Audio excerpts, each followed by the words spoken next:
One of the things that was really kind of hard for any team to deal with is the shift when you go from being a in development project to being a live project. So before you launch, it's easy to talk about big plans that you have for things and you know, these big changes that you're going to do. But as soon as the game launches, your priorities basically change instantly. You are now responsible for this thing that you have to keep alive, basically. A lot of people compare launching a game to having a baby or giving birth. And I use that comparison a lot because it's, I think, pretty apt. It's very painful and very exciting. But, you know, as soon as you have it, you're now responsible for that thing. You can't let it die. You know, you have to take care of it or you're in trouble. And it's the same thing with the game. Like, once you launch it and it's a live product and people are spending money on it, like, if there's a question of, hey, should we fix this issue with the thing or should we keep building this brand new crazy thing? The answer is always fix the problem with the underlying thing.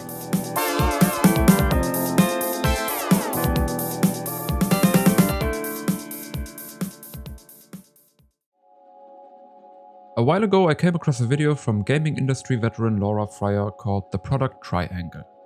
It details 3 cornerstones in the production of a video game as cost, time and quality. Cost describing how much you're spending on salaries, software licenses or needed hardware. Time meaning how long it is until the game is ready to ship. And quality being how polished the experience is or what and how many new features there are. These 3 factors directly interact with each other and that affects the decisions that are made when developing the game.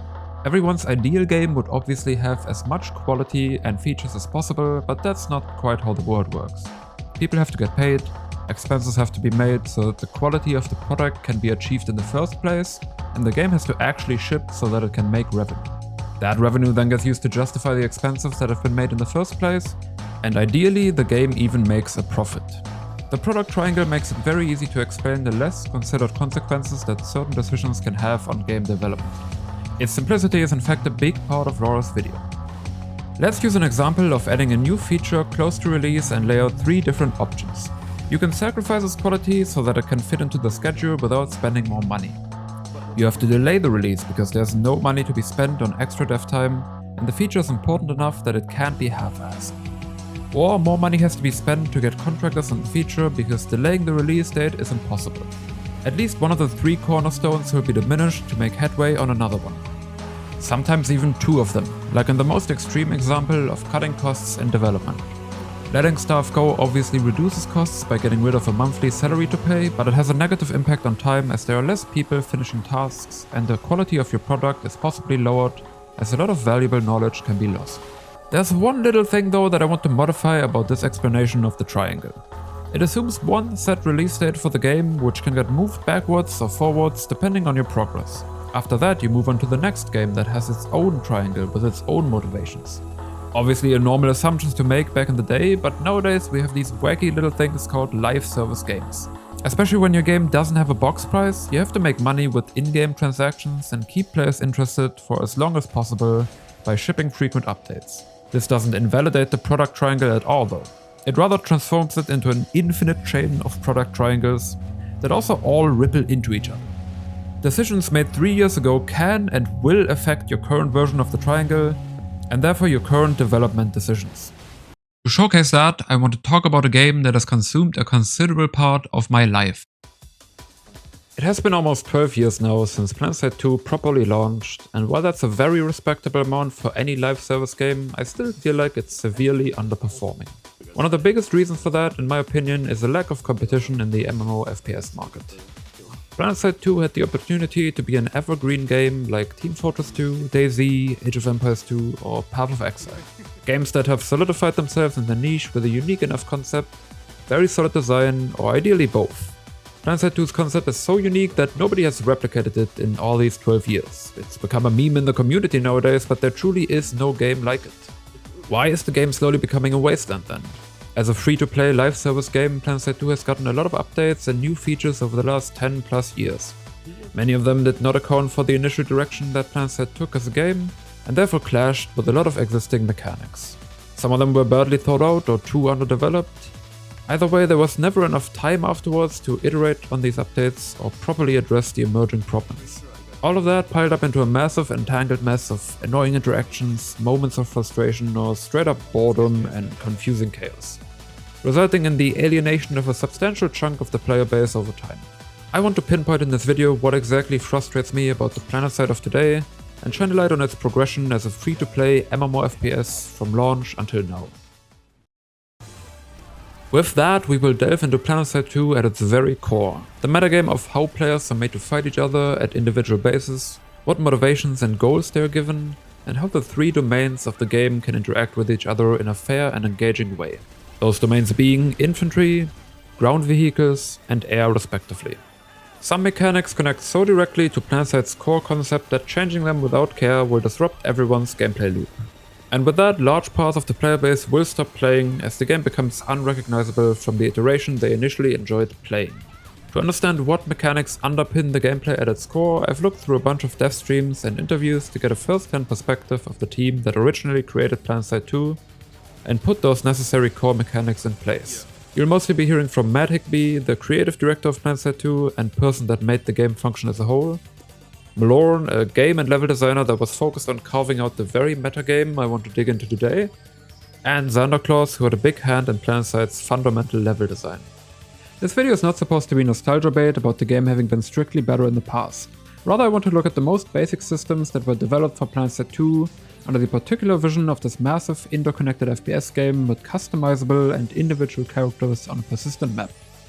It's kinda like those people replacing important ingredients in a recipe and then complaining about the result tasting way different. Except there's like a few hundred ingredients and like 50 chefs, and your cake is perpetually in the oven for 10 years, and we'll get to all that in due time. For now, I want to figure out what design directives or rules were applied by the original dev team to achieve their vision, and then look to apply those directives to later updates. There will be a source document in the description linking to every website, video, or picture with the correlating number you'll see in this video. I will also be noting down all relevant patches to this video on the Grand Metagame Update timeline along the way, so you can easily keep track of what happened when. But first, let's look into what exactly Planetside's metagame even is.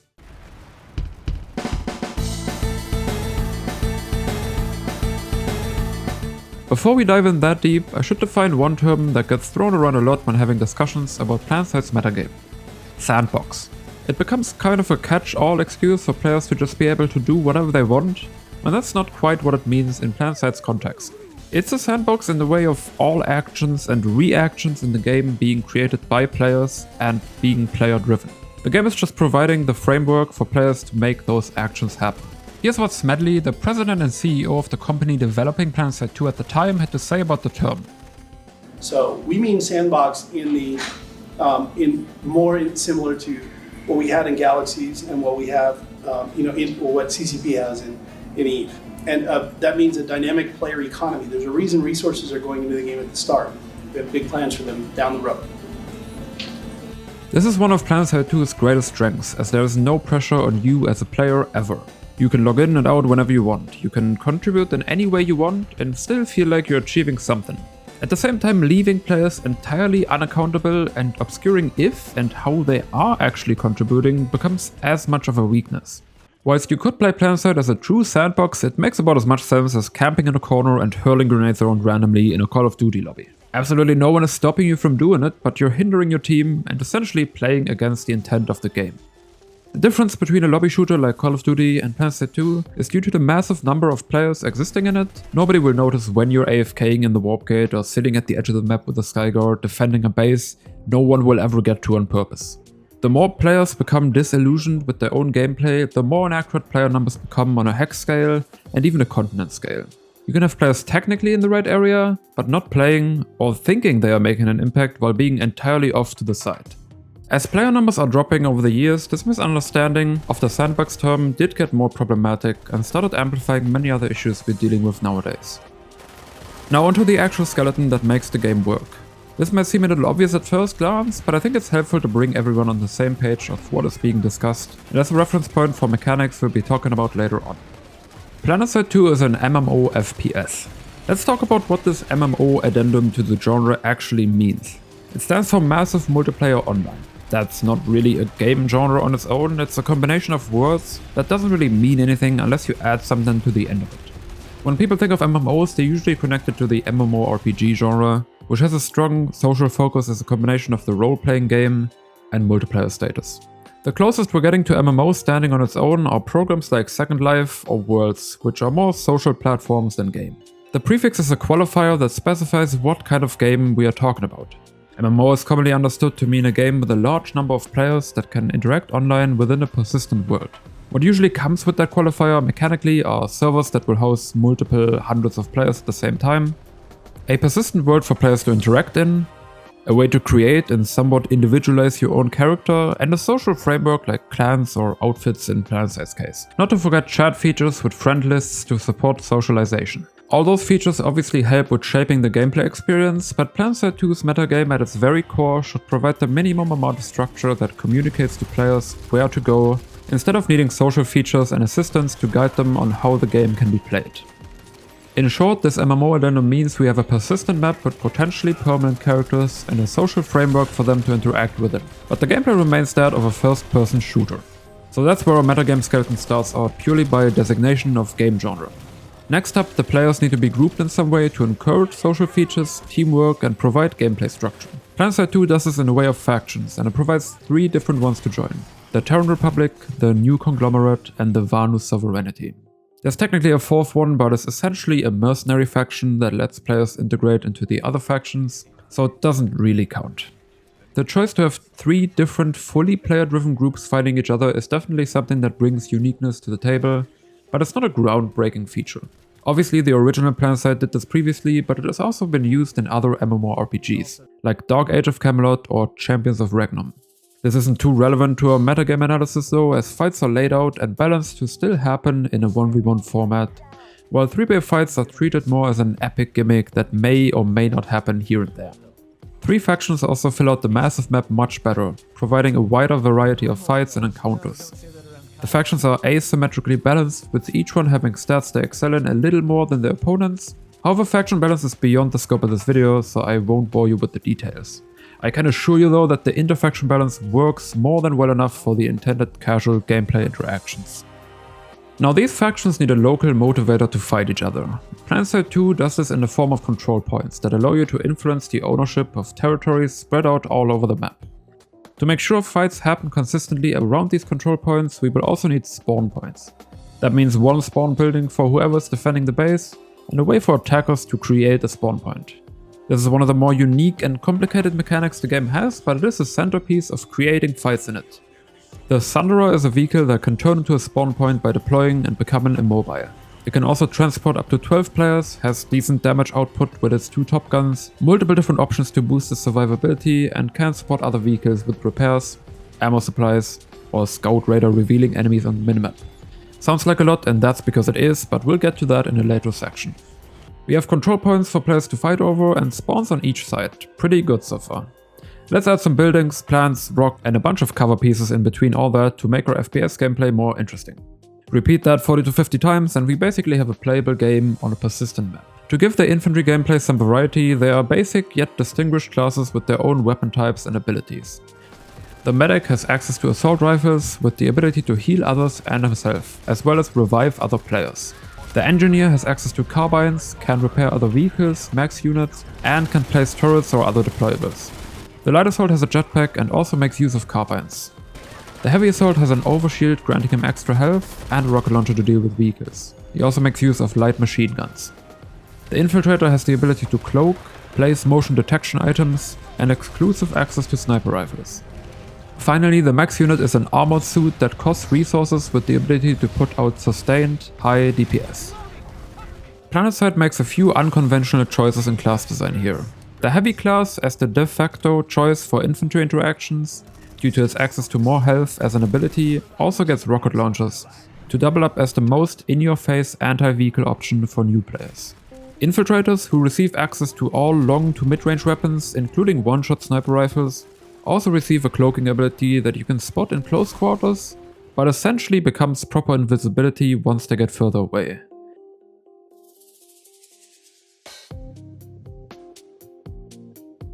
These aren't inherently problematic, but can definitely lead to some issues if changes are made without enough foresight. But as a combined arms game, that's not all there is to Planetside, of course. Next we need more ground vehicles than just a Sunderer. Tanks, ironically less to tank damage but rather to deal it. These come in two flavors. The faction-specific MBT split into the Prowler, Vanguard and Mag Rider, and the faction-agnostic Lightning. There are also more mobile run-and-gun options available, these being the Dune Buggy style Harrisser and the Quad Bike style Flash. So while the goal for infantry players is to capture the control points and gain ownership of the base that way, what do the ground vehicles do? According to Higby during an interview near launch of Planetside 2, the goal is to control the spawn options. Planetside's a game about controlling spawns. The real gameplay is I need to take out the place where these guys are spawning from and then push them back so that they're not spawning on the base that I'm spawning on. And then I need to create spawn points closer to their base so that I can push forward and capture that. And then eventually that's my new spawn point and I can push out from there. Or they can come back and take it back. It's a real tug-of-war game, and really it's about controlling spawns. So with the Sunderer being that spawn to be controlled and destroyed, the goal of ground vehicles is influencing fights by denying your opponent the ability to make it to a control point in the first place, with the addition of a secondary goal to directly attack infantry while they are trying to influence the control point. Lastly, we need to add air vehicles. For transportations there are two options. The classic Galaxy, a massive aircraft capable of carrying up to 12 players, and the shiny new-ish Valkyrie, a smaller and more nimble aircraft with the capacity to transport 6 players. For dedicated combat we have another two options. The Liberator, a big old gunship housing a pilot and 2 gunners, and the Empire-specific fighter, again split into the Mosquito, Reaver and Scythe. A fast and agile one-man fighter that can target both air and ground targets depending on your loadout choice. We refer to these as ESFs for short. Speaking of the combat-geared aircraft, the original intention by the design team was quite clear-cut. Liberators were meant to target ground vehicles primarily, whilst ESFs would act as a light support against enemy air and armor depending on the loadout. At least that's what Higby's intention at the time was. And really our desire all along has been to have Liberators be the thing that is the really strong airborne anti-armor vehicle.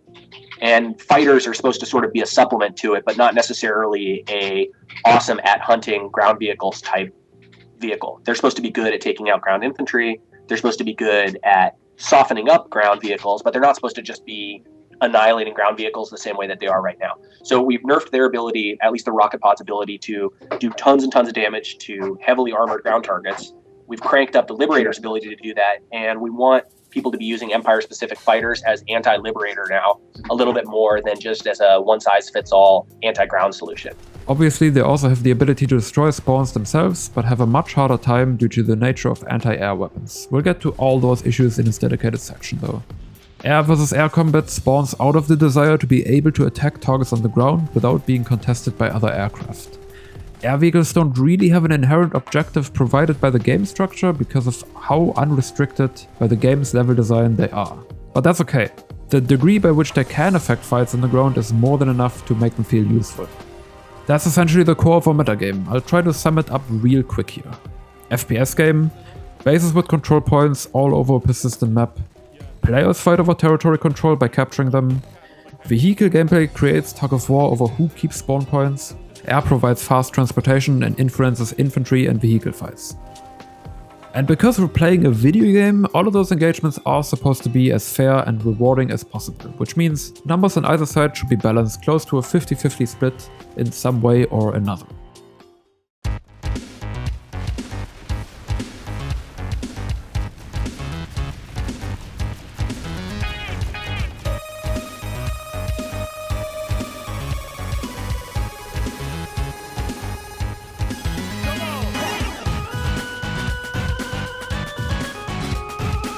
Now that we have some kind of structure in place, we still need to make sure players actually follow it, because they're gamers and they will do whatever the fuck they want. Let's first zoom out and start at the most macro mechanics of the game.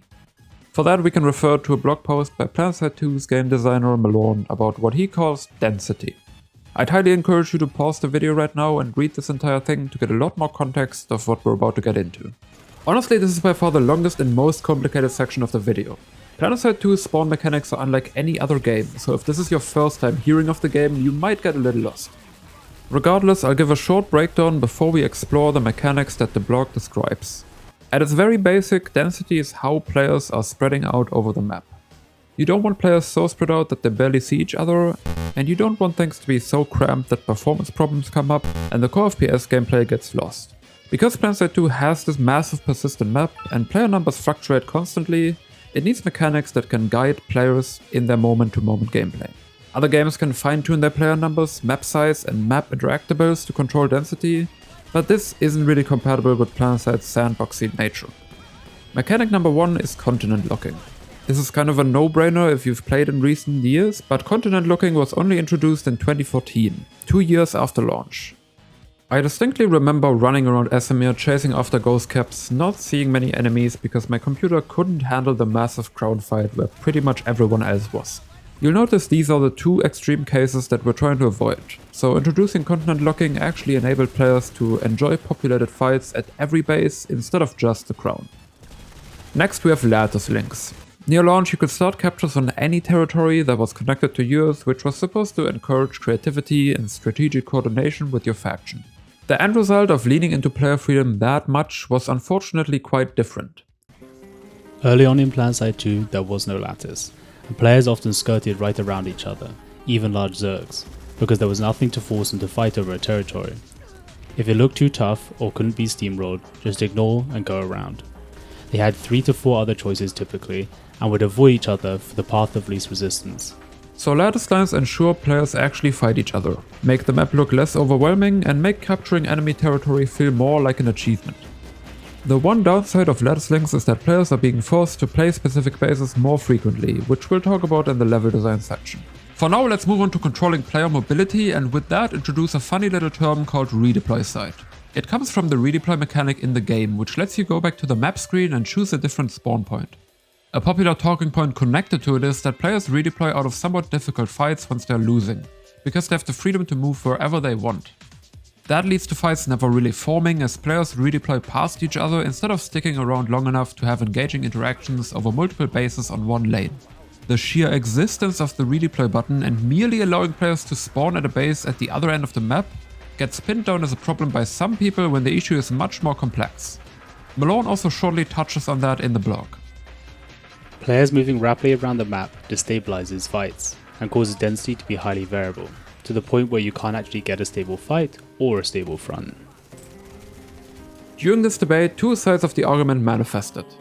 For one, players that lean more into the strategic side, saying redeploy shouldn't exist, which means movement between fights should be based on transport vehicles.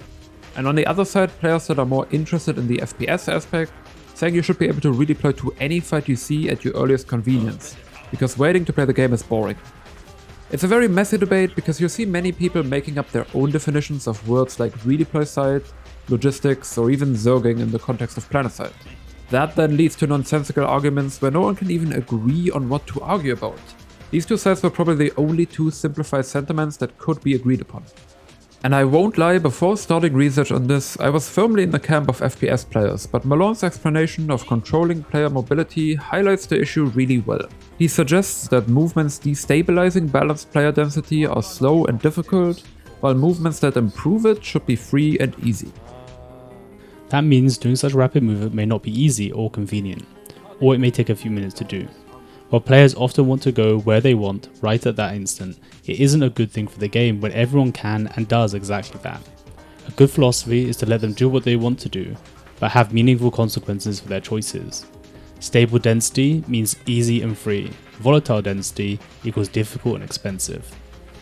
Features like reinforcements needed and instant action can provide mobility to players while stabilizing density.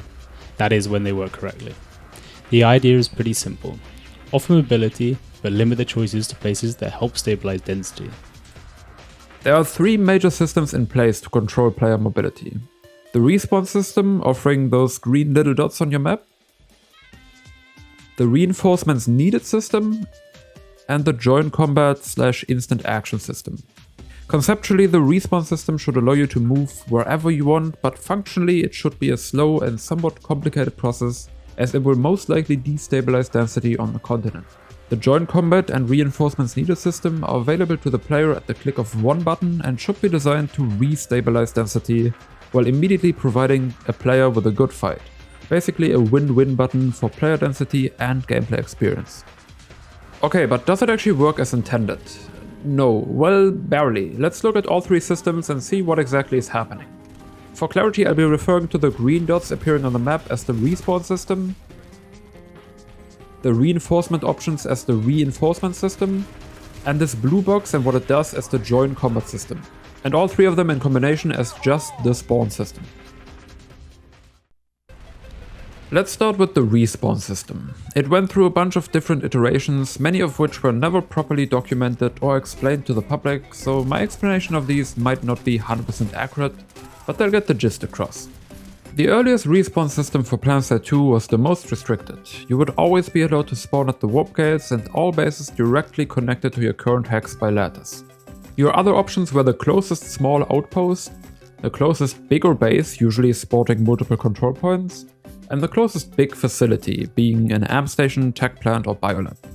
That was it. If you really wanted to go somewhere the game didn't want you to go to and use the respawn system for it, you'd have to do something called redeploy hopping. Essentially redeploying and spawning at the nearest base over and over until you've made it to the right one. As someone who has experienced redeploy hopping, I can tell you it does take a while, but it never felt like a bad thing to me. Although I didn't know at the time what exactly the reason for it was, it felt justified because of the other options the game gives you, which we'll talk about shortly. The last thing of note I'll mention here is that the Sunderer spawns were only shown once you were within 1000 meters of distance to them. From 2015 onwards, you would also not be allowed to spawn at facilities that aren't connected to the warp gate anymore, unless you're already in that region. In 2019, the first respawn system revamp moved towards a priority system that allowed players to spawn everywhere, but showed players more desired spawns first. The focus here was mostly on spreading out the player population throughout the whole continent, with the standout change of making it very hard to spawn on fights populated by more than 96 players, no matter if they are allied or enemy. The one big flaw here is obviously that it would be hard to stop Zergs going beyond 50 players, as not enough defenders could spawn in to properly balance fights. There was more weight put into balancing fights between each other over balancing population differences between factions at the fights themselves. And with the added freedom, it was as easy for attackers to add to an overpop as it was for defenders to make it there once the fight had hit a certain size. Shortly after, a few adjustments have been made, one of them changing the universal 96 player limit to 60 players of each faction to address the aforementioned zerging issue. At that point, the system was doing well enough in terms of spreading out population, but some problems were caused by the reinforcement system already becoming redundant, and the constant calculation of population numbers causing performance issues. So about 3 years later we got another rework, coming along with the release of Oshur, the final continent Planetside would receive. Since there was no documentation for the spawn system, it's kinda hard to figure out what exactly changed. The patch notes only refer to it as the legacy system with additional flexibility. So I checked on a VOD from my first time on Oshur and it seems like you can spawn almost anywhere. Every Sunderer on the continent regardless of population balance is available. Elysium spawn tubes, which are construction pieces you can spawn on, seem to be available no matter where you are in the same way. Facility hard spawns seem a little more restricted, going back to the concept of only letting you spawn at bases of different types nearby. Funnily enough, because Oshur's lattice is so small, you still get access to about half the bases your faction owns. With every Sunderer and spawn tube being available on the map, players can still move wherever they want in an instant. This bit of added flexibility just stretches over the entire continent and totally nullifies the legacy hard spawns. That was recognized pretty soon in May 2022, and a temporary change was made that just enabled every spawn, apparently to gather information on server performance. 6 months later it was concluded that the spawn priority system would be reactivated with a few new quirks and adjustment. This is the system that remains in Planetside to this day, so I can actually give you some definitive information on it. The current system allows you to spawn at every base with timers that vary somewhere between 10 and 25 seconds, taking the longest when you want to spawn at an empty base without a contested lattice that isn't adjacent to you. This is pretty much the priority system again. The game will show you spawns earlier when it deems them more important. It actually goes as far as to turn the green dot invisible until the spawn is actually active. You can still click them of course and wait 15 seconds, or save time by spawning a vehicle because quick spawning isn't affected by the priority system. There's one important exception however, a facility with a contested lattice line, captural control points and any amount of enemies in it will not be spawnable if your faction has overpop in it. This is what the current respawn system is doing to counteract that redeploy site issue we have just talked about. Sunderers and spawn tubes abide by the same rules. But there is an exception to this rule. Now you will also be shown Sunday spawns in contested territories, enemy or friendly, as long as your faction is underpopped in them. Mechanic number 2 out of 2 trying to guide players into balancing fights. So beforehand we concluded that the respawn system specifically should give players options to spawn quickly and easily in their lane and at nearby bases. It should also discourage players from leaving that lane when their goal is to further unbalance the fights somewhere else in the game. So are either of the iterations doing that?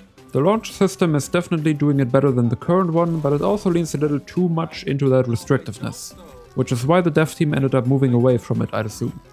The priority system from 2019 lost that restrictiveness, but at least tried to lead players into starting new fights, although it introduced new problems along the way. What is in place right now does discourage players from joining specifically overpop defenses, but I'm afraid the speed at which you can redeploy to that fight by just spawning at the hex next to it is way too fast.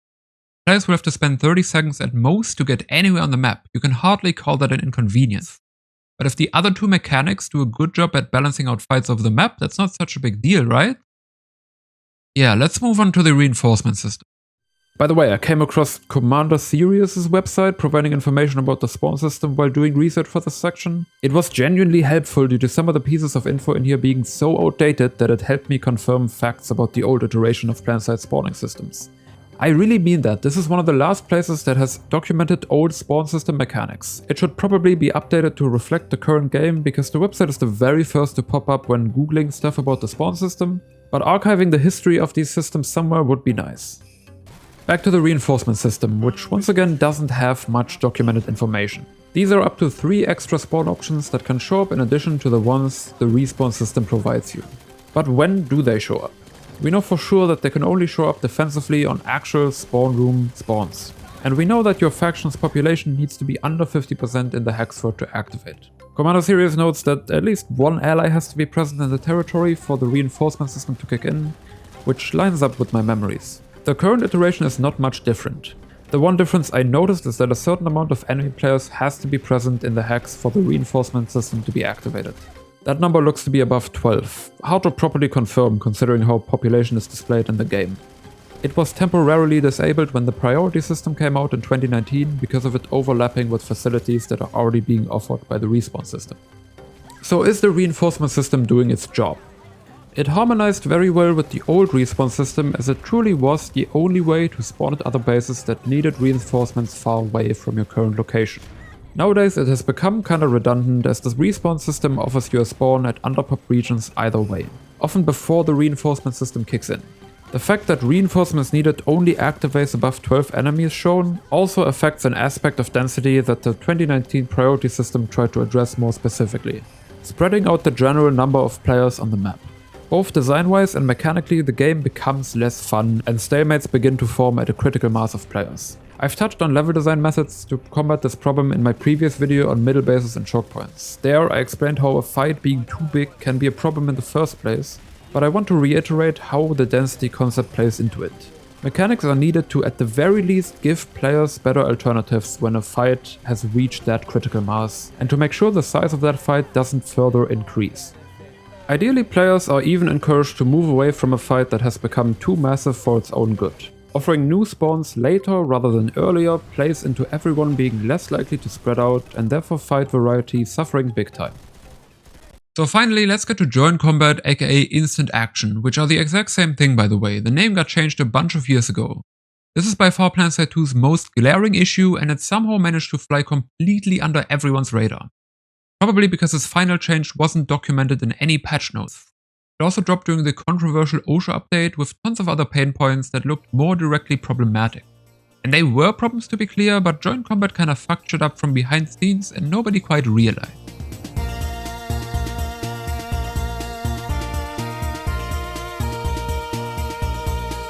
Let's explain what joint combat is first. You click a button or press a keybind and get sent to a fight.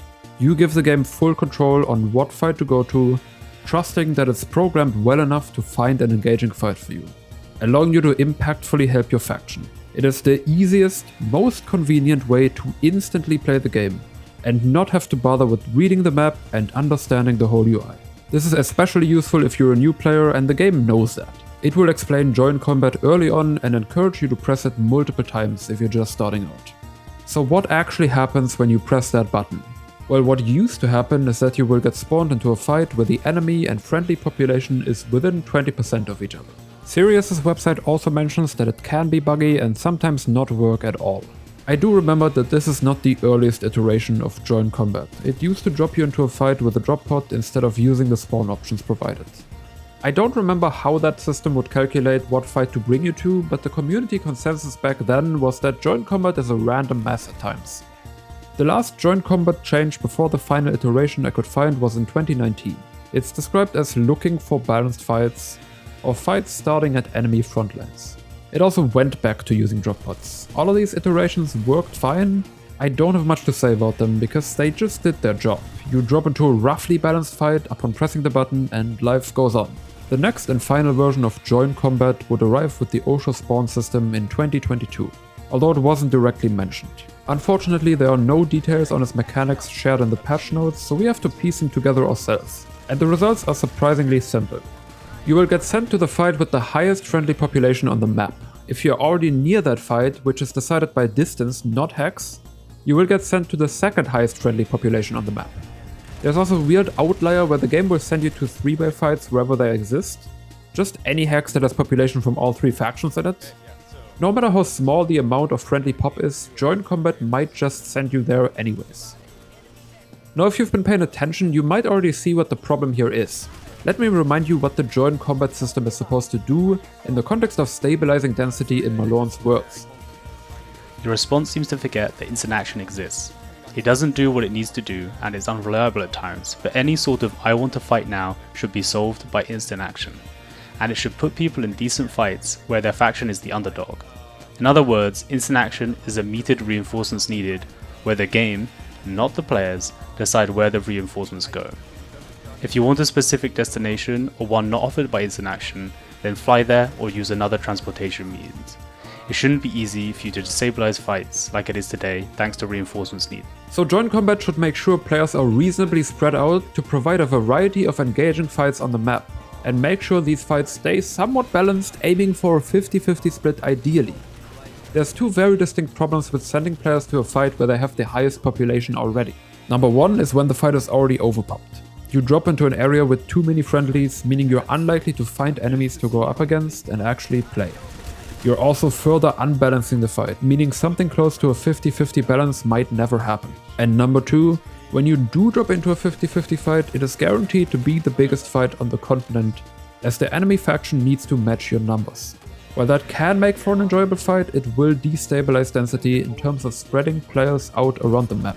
So no matter what, whenever this button gets pressed, the game gets a little shittier, and it is being pressed a lot.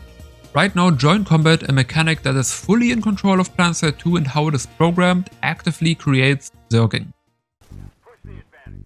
Finally, a few extra tidbits about the current spawn system. There is a quick spawn button on the dev screen that respawns you at whatever spawn option you just used. This can help with keeping players at the same fight, but using that button means you don't get to see the map screen. If a player is in a massive overpop and uses the quick spawn function over and over, they will never come across the reinforcements needed or joint combat buttons, which are designed to take them out of the overpop and to a fight where they are needed. Your spawn time will also get reduced if you keep respawning on that same spawn point. While Sunderers or other spawn options right next to you in the same hex have longer spawn timers. It ends up promoting more choke points and less creative play as players take the same path from the same spawn over and over. Now for something that isn't directly spawn mechanics, but ties heavily into the entire redeploy site debate hanging over this segment. Capture timers for bases and how defensible they are. This was originally going to go in the level design segment, but it's much more relevant right now. Capture timers have gotten faster over time, and more bases have gotten easier to attack, which increased the need for a faster spawn system. Something Malorne also commented on. In Planetside 2, the capture time is around 4 minutes. You'll never get defenders there in time. You have to watch the map constantly and be ready to go. And for outfits that do that, they can squash almost any attack and then bounce somewhere else. The hypermobility is the root problem, but it also reflects how short capture times demand it. And the capture times are short because nobody likes sitting on a capture point doing nothing for 15 minutes. And this comment was made 5 years ago. Let's look at all the ways capturing a base has been made easier and faster at present. seconds. Before we do that, I want to acknowledge that these changes weren't completely unjustified. You obviously don't want a base to be so easy to defend that it is frustrating to even start a fight. There is a balance to be struck, but in my opinion we've gone far past that. Our baseline for captures is 4 minutes for small bases and 7 minutes for big bases. 3-pointer bases specifically used to be at 7 minutes to cap with all 3 points controlled and 21 minutes with 2 points. In comparison to what we have now, that seems like an incredibly long time, and the catalyst to these timers being lowered were tower bases. The A point of every single tower base used to be in the tower. Combine this with a capture time of 21 minutes and it would take so long to capture tower bases that the defenders would accumulate high enough numbers to push attackers back way more often than not. That was an understandably frustrating thing many players complained about. The issues manifested in the over-adjustment we've been seeing ever since. During the first Inder revamp, which came out hand in hand with the construction system in April 2016, A points were moved out of every tower, sometimes to buildings next to the point, but other times to locations as difficult to defend as B or C points. In the following years, more towers lost their A points inside of the main building. Timers of 3-point bases were also massively shortened, going down to 14 minutes at 2 control points owned, and 3.5 minutes with all points owned. On top of this, vehicle bases were implemented. Now there isn't even a spawn building to spawn at anymore. Players would have to build a construction base beforehand, and that's a whole different issue we'll get to in that corresponding segment. On top of all that, 3-pointers with timers going as low as 2 minutes 25 seconds were implemented and walked back on later. And then, yeah, it's still not over. Capture the flag bases were made, which made a hard left into being too easy to defend again depending on where the control point was. CTF also sucked for a bunch of different reasons we don't have time for and made the game lag for a while, so it got reworked into some kind of hybrid system in which the point that flags are delivered to also becomes the capture point. That point was usually so far away from the spawn that we're back to the base being nearly impossible to defend, as you only have to capture the flag once to start an attack. There were also lattice lines established to allow players to skip past bigger facilities like Biolab, making it easier for vehicle masses to run down lanes uncontested. So what exactly is the problem with bases being easier to attack? As you heard before, defenders need time to spawn at a base being attacked. Very few people will want to wait at a base that's about to be attacked. Players will be in a different fight and might spawn over once they've died, or they're in a vehicle driving over, or there's simply not enough enemies yet for someone to think it's worth switching fights. Point is, defender pop builds up over time until we can get to a 50-50 fight. Small 4-minute bases are okay to get rolled over by Zerg, but to create gameplay, the masses of players have to get turned into fights eventually. So players need a reason to go up against the Zerg. They need areas where fighting against overwhelming odds is at least possible without dying over and over. Towers and other big facilities are meant to act as anchor points to create that fight, and stop the momentum of overwhelming amounts of players. Without these bases, you'll have Zergs rolling down a lane for over 20 minutes. That's a lot of people just being bored and getting tempted to stop playing. The initial intention was that these bases are easier to defend, to create fights out of Zergs. All of the over-adjustments killed this transformation phase by making defense during massive overpop a bad time. Once most facilities did get harder to defend and capture timers went down, the Spawnsystem had to adjust so that players even had the chance to spawn in early enough, and the redeploy side's spiral got out of control. Looking at our 3 main systems controlling player mobility and with that trying to stabilize density, you might see some problems arising. Let's try to evaluate how the current spawn system fits into the Planetside of today. The Respawnsystem gives players more freedom to spawn where they want. In terms of making the game feel more fun and sandboxy, that is a good thing. But it is just as much of a problem as players will make those choices in their own interest, instead of the interest of creating balanced fights throughout the map. A few checks and balances are in place to try to prevent that, but they're ultimately not impactful enough. We'll generously mark it off as neutral. The Reinforcementsystem is a relic of the old Spawnsystem at this point. It is entirely redundant as the current spawn mechanics activate under 50% pop anyways. Not much else to say here, I'll also mark it as neutral.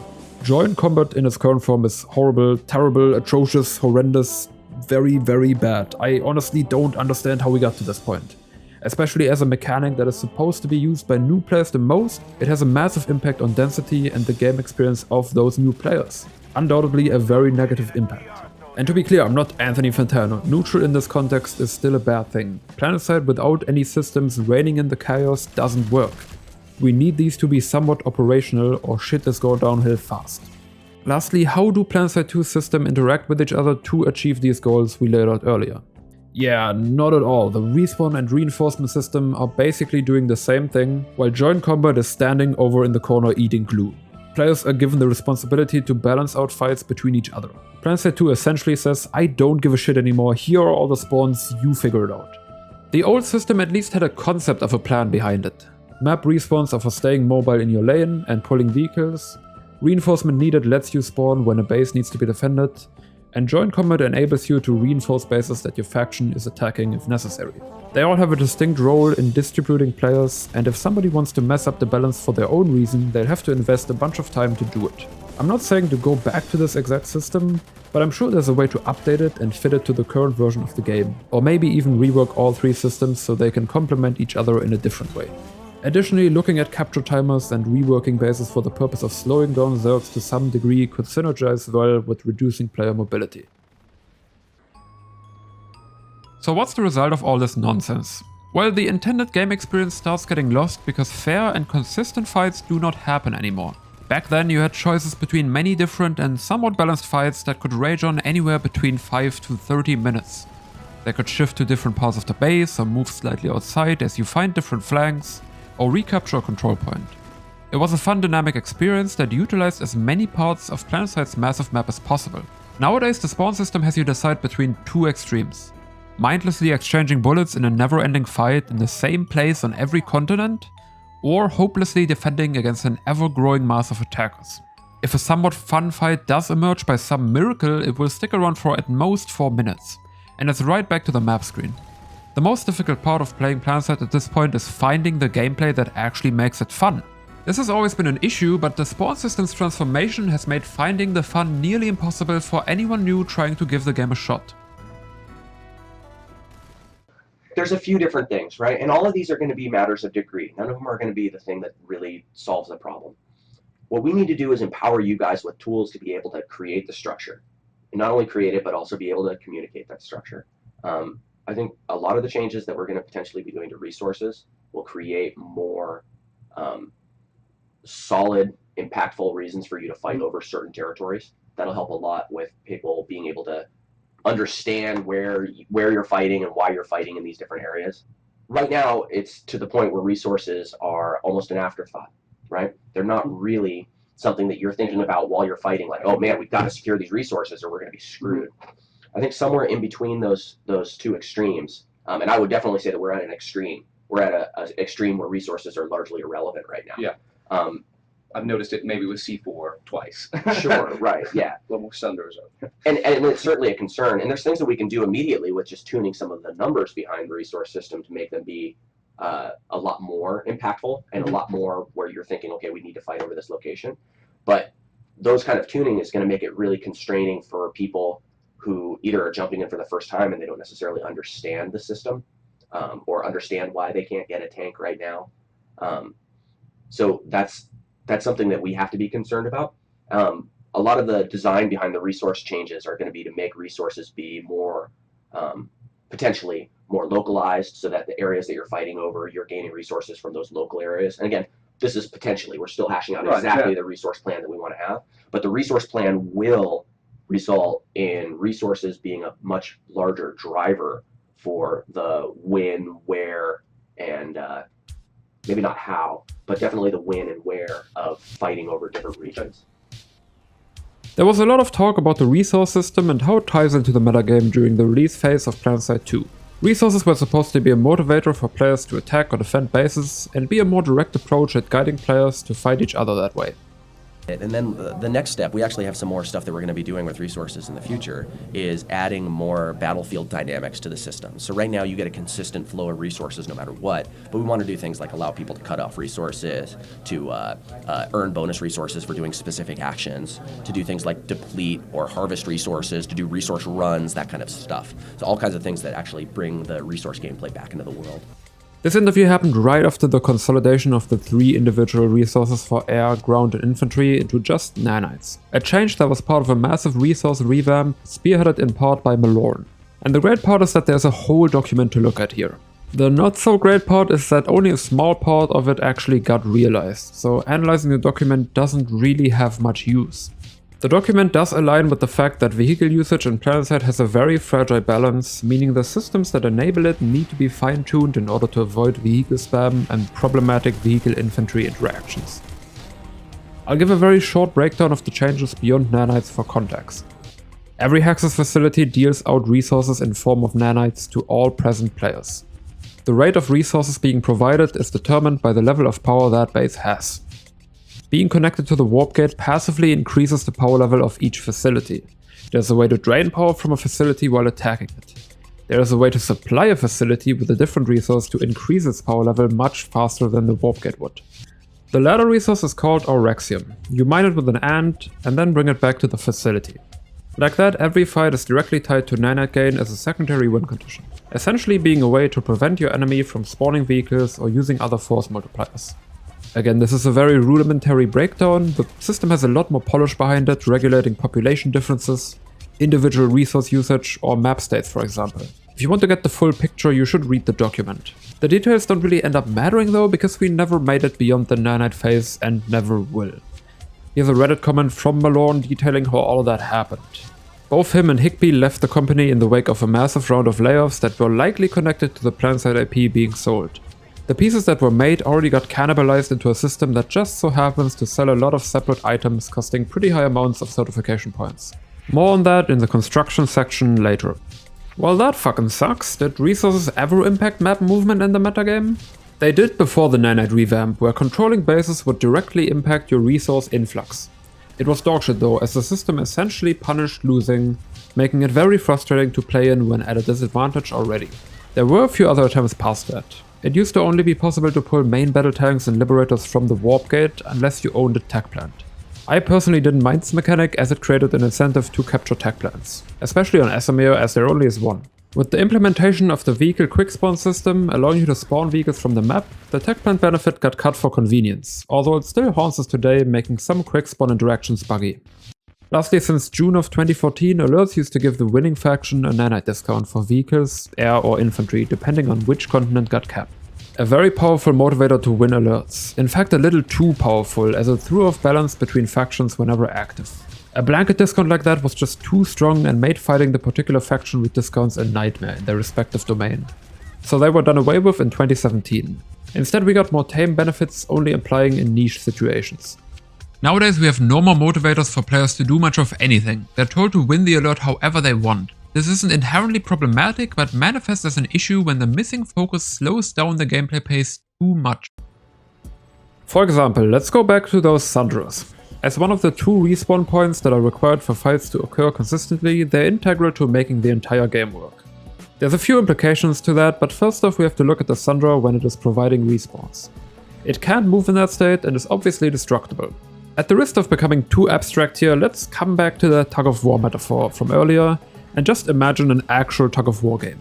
A team game like this one is usually most fun when players are at equal strength, a back and forth with a bit of suspense building up before one team eventually wins. Now imagine one player stops pulling, barely at the expense of a side because of the teams being 30 people big. This player goes over to the other team and just trips them, so they all fall over and they lose. None of the strength or strategy any other player used mattered. One guy just decided the outcome by himself. That's kinda how things work in Planetside 2. Initially there wasn't a big issue with it, as player numbers meant that well-populated fights made it hard to sneak past everyone and destroy the Sunderer. But as population dropped even slightly and fights thinned out in the lower traffic areas of each continent, it became easier to just take out a Sunderer and end fights. Ending fights does not only mean winning, but also stopping gameplay, an issue that moved further into focus as time went on and player numbers dropped. So that brings us to the question, should one single player be able to kill the deployed Sunderer? And if yes, how quickly? Early on, the best defense option for a singular Sunderer was blockade armor, which increased its health and gave it C4 resistance. That was before the question even got asked, but it became an apparent problem over time. So a new defense option got introduced around 2014, the deploy shield. It's an extra layer of health that doesn't carry over damage to the actual Sunderer. So common ways to take out Sunderers quickly, like tank mines or C4, got neutralized. But chipping down Sunderers from far away with lightnings or MBTs was still as easy as ever. This was especially prevalent in small to medium fights, where there just weren't enough players to constantly keep track of a tank specifically focusing on spawn points. A little later, light assaults were given a rocket rifle in December 2016. A unique anti-vehicle tool with plenty of ammunition, re-enabling the ability to kill Sunderers when just 2 bricks of C4 wasn't enough before. At this point, the answer to our question is that a single infantry player shouldn't take out the Sunderer. But if you invest in nanites for a tank, it's okay. Kind of a valid take, but with nanites being so easily available and the rocket rifle being added in complete disregard to this issue, things stayed as they are until earlier this year. In July of 2024, an update came out overhauling every Sunderer ability and defensive option, even going as far as adding an extra utility in the cargo slot. With this, the Sunderer now has 3 certification slots to invest into. A deployment slot that is only active once the Sunderer has been turned into a spawn and is stationary, an armor slot giving a passive benefit as a defensive upgrade, and a cargo slot that deploys an item right behind the Sunderer, providing a benefit to other vehicles or players nearby. For this section, I'll only focus on the abilities that are relevant to taking down deployed Sunderers, which are Deploy Dome, Nanite Armor, Enhanced Plating, and Repair Cargo. These abilities have made it extremely difficult to destroy deployed Sunderers, even with somewhat overwhelming numbers. I would say it is even too difficult at the time of writing. Let me explain why. Starting with Deploy Dome. It creates a one-way shield around the Sunderer when it gets deployed, meaning players near the Sunderer can shoot out but no one can shoot in. This shield has a constant health regeneration of 170 points per second, and infantry gunfire basically does no damage to it. I went into further detail on the Deploy Dome and its completely broken state in another video if you're curious about it. Funnily enough, sniper rifles ignoring the resistance got stealth patched afterwards, and it didn't even mention infrequent issues with the shield rendering at some ranges. It'll also help you get an idea of what 170 health per second in regeneration actually means. Next up is Enhanced Plating, providing a flat 30% damage resistance to a multitude of damage types. Among them C4, tank mines, tank shells, and rocket launcher projectiles. It does protect against C4 pretty well, making it so 2 bricks only deal around half health in damage to the Sunderer. Tank mines do remain as the one tool to one-shot a Sunderer though. 3 of them deal 5400 damage, overkilling it by just a bit. Nanite Armor, on the other hand, will protect against more sustained damage dealt from vehicles further away. Healing at 90 health per second, it frees up surrounding players to take out threats to the Sunderer without having to point their repair gun at it.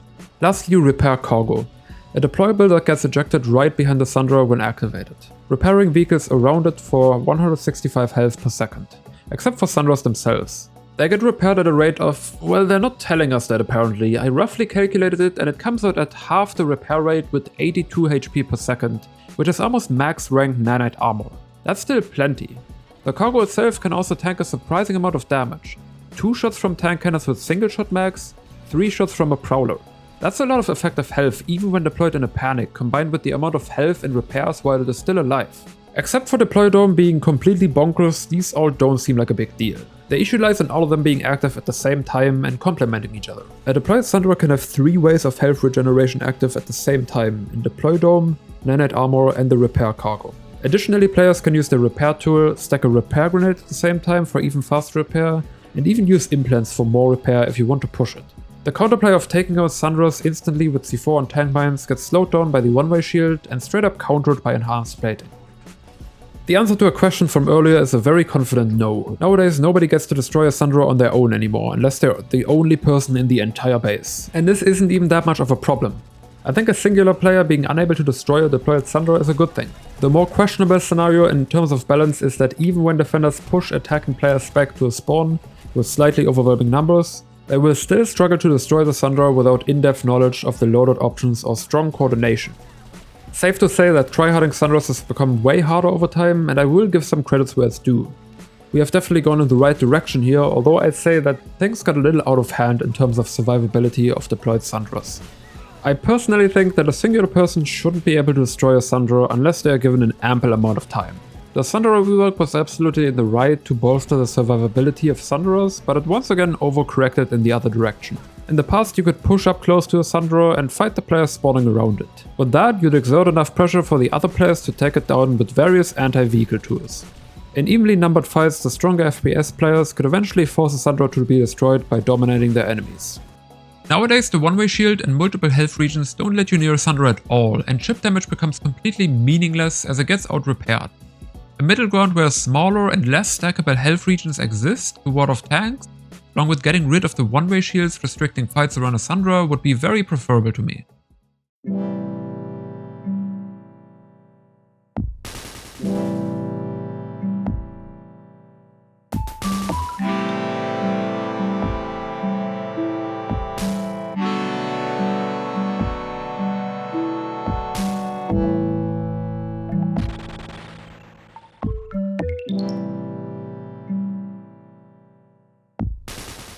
To get the full picture about spawns, resource usage, and Planetside 2's descent into madness, we have to talk about the construction system.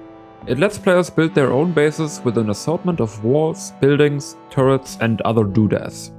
Such as an elevator turret with a big cannon that has way more health than any vehicle and can heal itself. Like a station that lets you spawn a little plate, creating a spawn point, ignoring all of Planetside's regular spawn rules. Places where you can spawn vehicles for much cheaper. An artillery device that can shell areas outside of infantry facilities. Or a tactical nuke that can aim right into every infantry facility. To actually build anything, you collect cortium from nodes spread out around the map, which is then used to buy a silo that can store higher amounts than your ant. That silo becomes the centerpiece of your base, storing the cortium and letting you build more stuff from it. Every piece of construction costs a certain amount of cortium, and some of them siphon it from the silo over time, like most of the doodads that I just explained. All of these construction pieces can also be upgraded with modules that have effects like granting health regen and extra health, resistance to tank shells and extra health, or creating a two-way shield around certain buildings.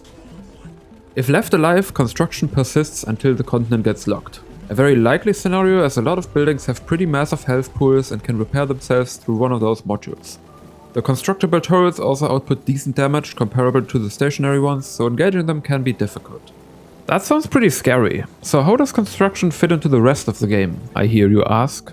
It doesn't. Construction can't be built near facilities, so they won't be able to affect the fights there for the most part. Except for their designated bases, of course. Otherwise they will be either out of the way and give players a way to pull vehicles, or they will act as a roadblock that you can drive around most of the time. When you can't avoid a construction base, it usually creates a stalemate. As I said, it takes quite a while to take out just one of those walls, but they're only a small part of the bases. There's turrets to fight, buildings that provide a spawn point, bunkers with more health, and players that will just place a new wall once you've killed the first one. Buildings that have just been placed do take extra damage, but the multiplier is only around 2 to 3 times, so you'll usually still have walls go up with a decent amount of health. The result is construction bases being entirely uncontested in even fights, as the walls provide strong head glitches in otherwise empty fields, which means infantry can't get close to have proper firefights. What is usually needed to make it past the construction base is an entire circle of vehicles, which is uncontestable at some point. So the fights usually end up as vehicle-based stalemates or complete stops. We usually don't get any back and forth or even infantry fight. Not to mention the impact construction assets have on performance. A lot of them are sporting rather high poly counts and are all individual NPCs with health bars that have to be calculated and accounted for. Okay, so I've hacked into the mainframe here and we can look at some of the assets in Planetside. This is the courtyard building. This is a very common building in Planetside. You'll see it in almost any base. This is the inside portion of it. Over here we got the outside portion of it. And you can see down here, we got vertex counts and triangle counts. Vertexes are everywhere where a line meets. Triangles are just all the actual, places. You can see all the triangles here. This basically specifies how detailed the building is. And to some degree, how detailed the building is means how much performance it's going to take to render and load all the singular parts of the building. So we got, for this building, we got 26,000 vertexes on the outside one. We got 27,000 on the inside one. That's around 53,000. So now, let's go over to construction. And let's start with the spawn room. LOD0 is the thing that actually gets placed in the game. So here we got a spawn room. This thing is much smaller than the building we just saw. It has like 1.5 rooms. It's got 50,000 vertexes on its own already. And with that comes a bunch of shields and the windows. This part doesn't matter. I guess that's fine. It's still much smaller than the building, but it's got around the same vertexes. Let's look at the orbital strike over here. It's got 132,000 vertexes. On this little thing, that's also maybe like 1/3 of the size of the courtyard building. Probably gonna be in almost every base, because people love shooting construction and shooting the orbital strikes. And then we got the bulwark white, a wall that you will just place everywhere. That you will just place to defend your base. Also almost at 50,000 vertexes. you can have like 5 or 6 of these around your base. And they're as detailed and take as much performance as a normal building. And we can actually show how even just one average construction base can affect your FPS count significantly in the game. I also have some suspicions that the occlusion culling of the assets doesn't work properly, but I have no proof of that, so I'll kinda just throw it out there. This also affects server performance as a whole. All of the objects that are being placed have health bars that need to be constantly accounted for, as well as rendered for different amounts of players. The amount of Cortium being spent over time by various construction pieces also needs to be calculated at all times. Of course, they aren't as demanding as actual players, but the amount of singular constructed buildings on a populated continent is at the very least in the triple digits. And this has had an impact on the population cap for each continent. It went from 2,000 players per continent during release down to 1,300, then 900, and in recent years 750 players. And even at a number this low for Planetside standards, the servers are struggling more than they were years ago with higher limits. Players popping in a few seconds after spawning, or server-sided actions like grenade timers being delayed are commonplace now, as well as a lot of quick sliding caused by inaccurate player interpolation. And fun fact, the most recent community event hosted on a separate server went up to that 750 player cap and was played without construction. It had none of the issues that are plaguing the public servers today. There were announcements about implementing a player-made construction system as early as 2012, but it took until April of 2016 for it to actually hit live servers. What exactly happened in that time frame? We don't know exactly, of course, but between Higby talking about what projects to prioritize in development and Malone detailing his issues with getting the resource revamp out, we can somewhat piece things together. In terms of large-scale direction of what we were going to be doing to build the game, we were more or less having the entire team weigh in on stuff that we wanted to add to the game and figure out the kind of order that those pieces would go in. And sometimes we would get intervention from off the team, but for the most part, it was very driven by what the team wanted to add. And that was usually based on goals like we need to do more to shore up the new player experience, or we need to maybe do something to increase monetization this month because our numbers were down last month. So we would be getting kind of large goals and large sort of requests for specific things to happen. Malone explains what kind of projects he had to prioritize over working on the resource revamp during that time, likely determined by Planetside need for a better new player experience and more monetization. Planetside first big project in that time frame being OMFG, followed by weekly updates, and then Malone moving to work on the directive system. That system and the resource consolidation into nanites happened in October 2014. Around that time, Malone also decided to leave the company. He noticed that his work on systems integral to the game would continuously get pushed back in favor of attention grabbers and moneymakers. A few months later, in February 2015, major layoffs and restructurings happened within the Planetside 2 team, as they were integrated in Columbus Nova. Matt Higby also resigned from his position as creative director during that process. Now, we don't know anything concrete after all that happened, but seeing how construction was released a year after that, I'm gonna posit that a major shift in game direction happened afterwards.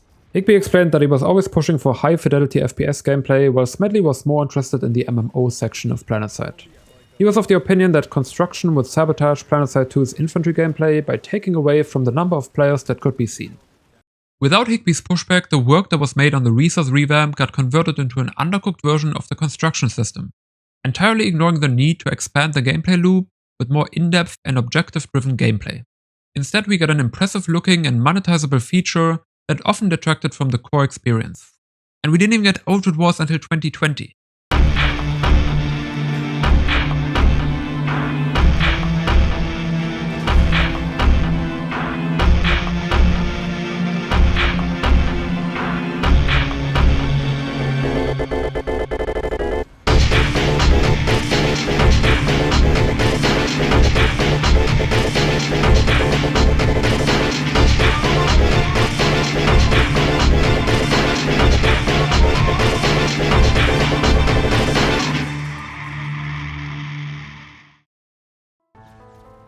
In Chapter 1, we determined that vehicular interactions are more or less centered around establishing control over a base by killing enemy spawns. Before we go into the specifics of that, let's look at some ground rules that the original dev team has set for vehicle combat. Number 1, there are no one-size-fits-all type solutions, meaning a specific vehicle or loadout on a vehicle shouldn't be able to deal with every type of threat effectively. One of the things that we're doing is making sure that we don't have a lot of one-size-fits-all type solutions. So one of the problems in the game balance currently, right now, as of the patch that's on beta, is that Empire-specific fighters with rocket pods are a bit too much of a one-size-fits-all solution. So the change that we're introducing to fix that is we're basically making it so that those rocket pods are weaker against armored targets. They won't now be as good against tanks and sky guards and that kind of stuff as they have been previously. And really our desire all along has been to have Liberators be the thing that is the really strong airborne anti-armor vehicle. And fighters are supposed to sort of be a supplement to it, but not necessarily a awesome at hunting ground vehicles type vehicle. They're supposed to be good at taking out ground infantry. They're supposed to be good at softening up ground vehicles, but they're not supposed to just be annihilating ground vehicles the same way that they are right now. So we've nerfed their ability, at least the rocket pod's ability, to do tons and tons of damage to heavily armored ground targets. We've cranked up the Liberator's ability to do that, and we want people to be using Empire-specific fighters as anti-Liberator now, a little bit more than just as a one-size-fits-all anti-ground solution. Number 2, resources act as a rate limiter, essentially preventing vehicle spam by controlling resource gain as a tuning knob for how many vehicles a player can spawn within a certain time frame. But really, the way that we can balance resources is 2 ways. We can either make them extremely restrictive, in other words, make it so that if you want to get a Prowler, it costs 750 resources. So you go out there and you get those resources, and then you get 1 Prowler, and you better take care of that fucking thing, because if it blows up, you need to go get 750 more resources. Yeah. If we wanted to do that, and there is argument on the team and within the team to be able to do that kind of thing, make it so that resources really are something where you're constantly looking at it and you feel like, okay, cool, I finally have 750, now I can go get my tank. But there's other people who look at Planetside and they say, you know what, I play this game to fly aircraft. That's what I play it for. If I can't fly a plane, I don't want to play the game. That's what I want to do. Understandable. So restricting them and saying, I'm sorry, dude, you need to go earn 750 resources before you can get a Mosquito, doesn't work very well for those kind of players. So we can either take the approach of we want it to be extremely restrictive. We want it to be something where you feel like you build up resources, you've earned it, and then you unlock the ability to drive a tank, and it's like an upgrade for you, rather than the primary gameplay method, which is infantry game. Or we can make it to where it's kind of more of a rate limiter, and that's kind of what we've done right now. Resources are important to you because you can't just spam these vehicles without it, but they don't serve as a, oh man, now I have to go grind out all these resources before I can do the thing that I actually want to do in the game. In most cases, you can, if you take care of your vehicle, you could pretty much play in a vehicle the entire time. If you really want to fly a Mosquito and you're good at making sure that it doesn't get blown up, then you have a pretty good chance of maintaining Mosquitoes and not worrying too much about being Mosquito-less, if that's the kind of gameplay that you want to have. And number 3, power level is balanced by resource usage. Very simple, more powerful vehicles and tools require more resources. Absolutely. Just like anything else, like grenades have a cooldown too. They're a short cooldown, orbital strike will be a much longer cooldown. But you're making it sound like you're going to need an immense amount of resources somewhat. It'll depend on which one you want. If you want to get like a big Bertha, then yeah, it'll be more. If you want to get like a smaller one that's more akin to the BC2. You're going to make it worth your while when you drop that. Right. You're spending all those resources. That's right, yeah. A lot of their balance is based on are you willing to spend resources to be able to do this, especially for AoE weapons, right? Because otherwise AoE weapons are very spammy, extremely spammy.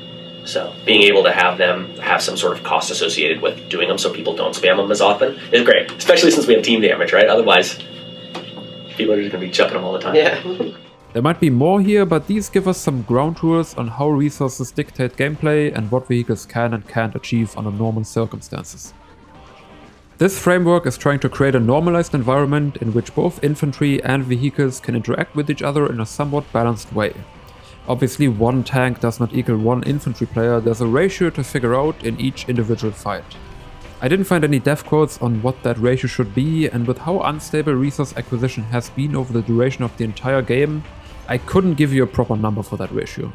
My estimate would be somewhere between 4 to 6 infantry players per vehicle. Again, this is aiming towards a normalized version of a balanced fight, where the point is that infantry players aren't totally overwhelmed by vehicles, making it so that they still have the ability to avoid fighting vehicles and interact with capture points if they want to. Conversely, tanks that want to interact with infantry fights will neither get completely run down by 10 heavy assaults with rocket launchers, nor will they become bored due to the presence of friendly vehicles soaking up all the action. At the same time, we have to consider vehicle versus vehicle fights. There's only so much space around any specific base, and too many vehicles in one place will lead to stalemates as aggressive plays or flanks immediately get shut down, especially when open areas have to get crossed. Obviously, you can create coordinated vehicle pulls to offset that balance, temporarily sacrificing your infantry strength inside of the base to achieve a goal outside of it, like taking out a spawn or removing that pesky tank who has been shelling infantry from a strong vantage point. These strategic plays are what Planetside is all about, but the point is that we need this somewhat normalized state of a fight to make them possible in the first place.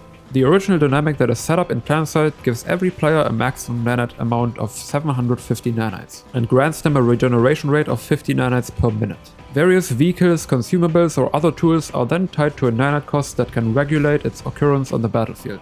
For example, main battle tanks cost 450 nanites, Sunderers cost 200 nanites, an ESF costs 350 nanites, or a frag grenade costs 50 nanites. These costs were assigned with the specific power level and potential of each item in mind. But numbers like that are very easy to modify in the name of battlefield dynamics, player engagement, or even money. I've already hinted at the resource system being a little messy, so let's take a look at what that exactly means.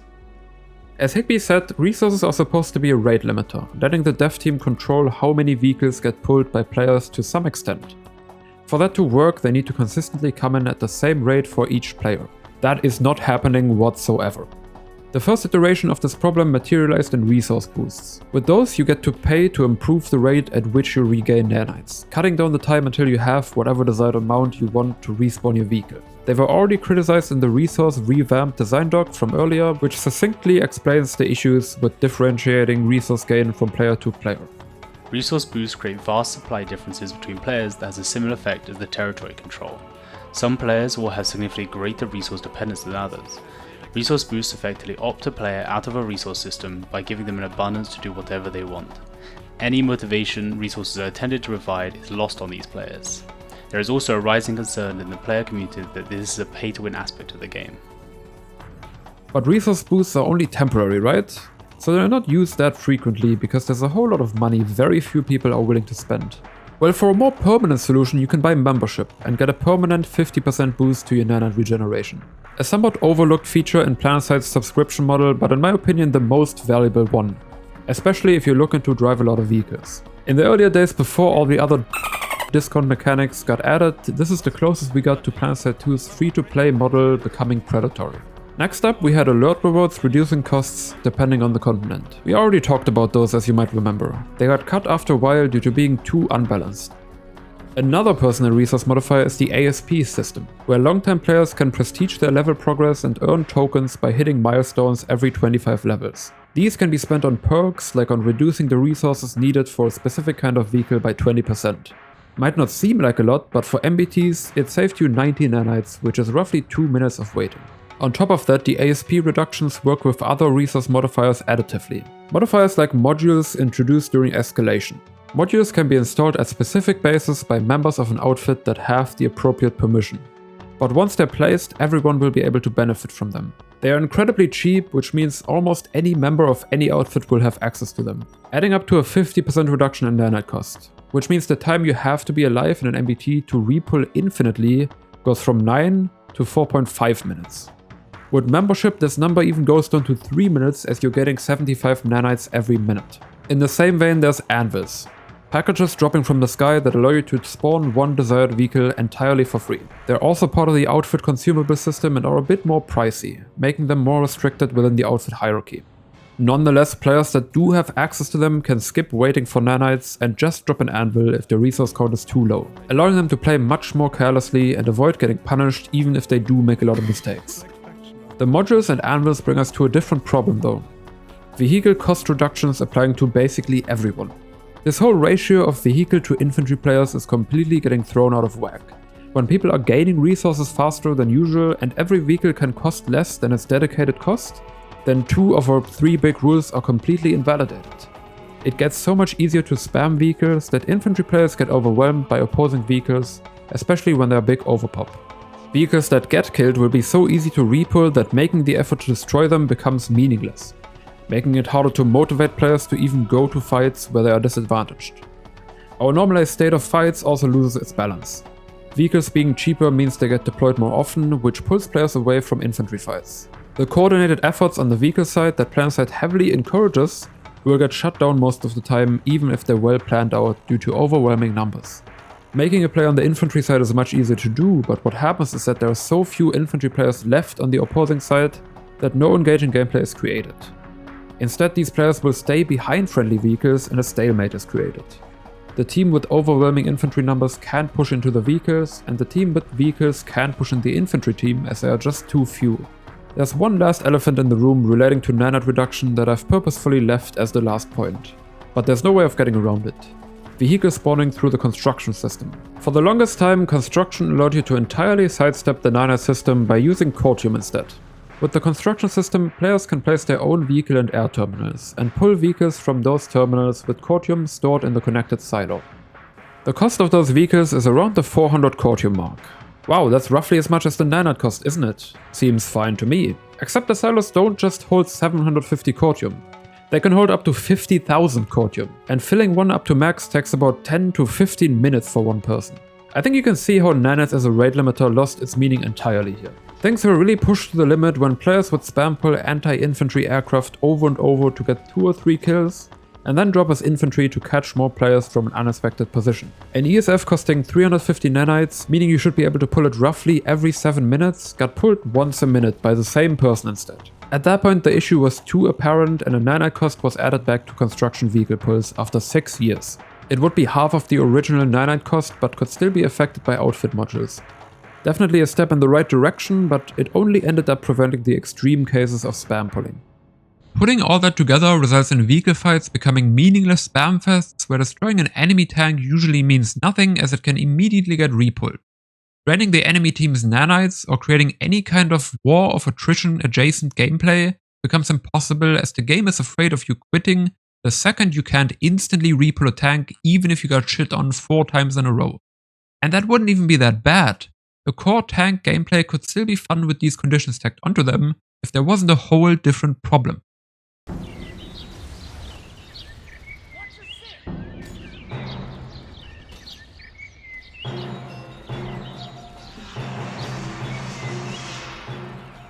The Combined Arms initiative was not just one update. It was an outline in form of a dev diary released in February 2017.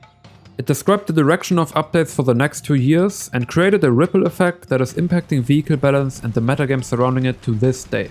I can't possibly give an entire breakdown of this problem as it affected the entire game for multiple years, and I want to keep this section to the core aspects of vehicle versus infantry interactions and vehicle combat itself. Some problems I've already talked about and will talk about later. They originate from the design philosophy that the Combined Arms initiative set up, so I want to use this section to identify what it is.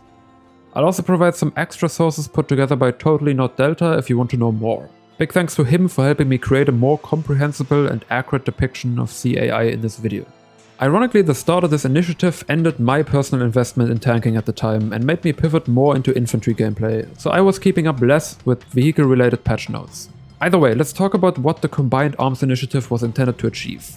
The dev diary mentions 5 key areas that need improvement with a vague goal of making Combined Arms relationships more fun and engaging.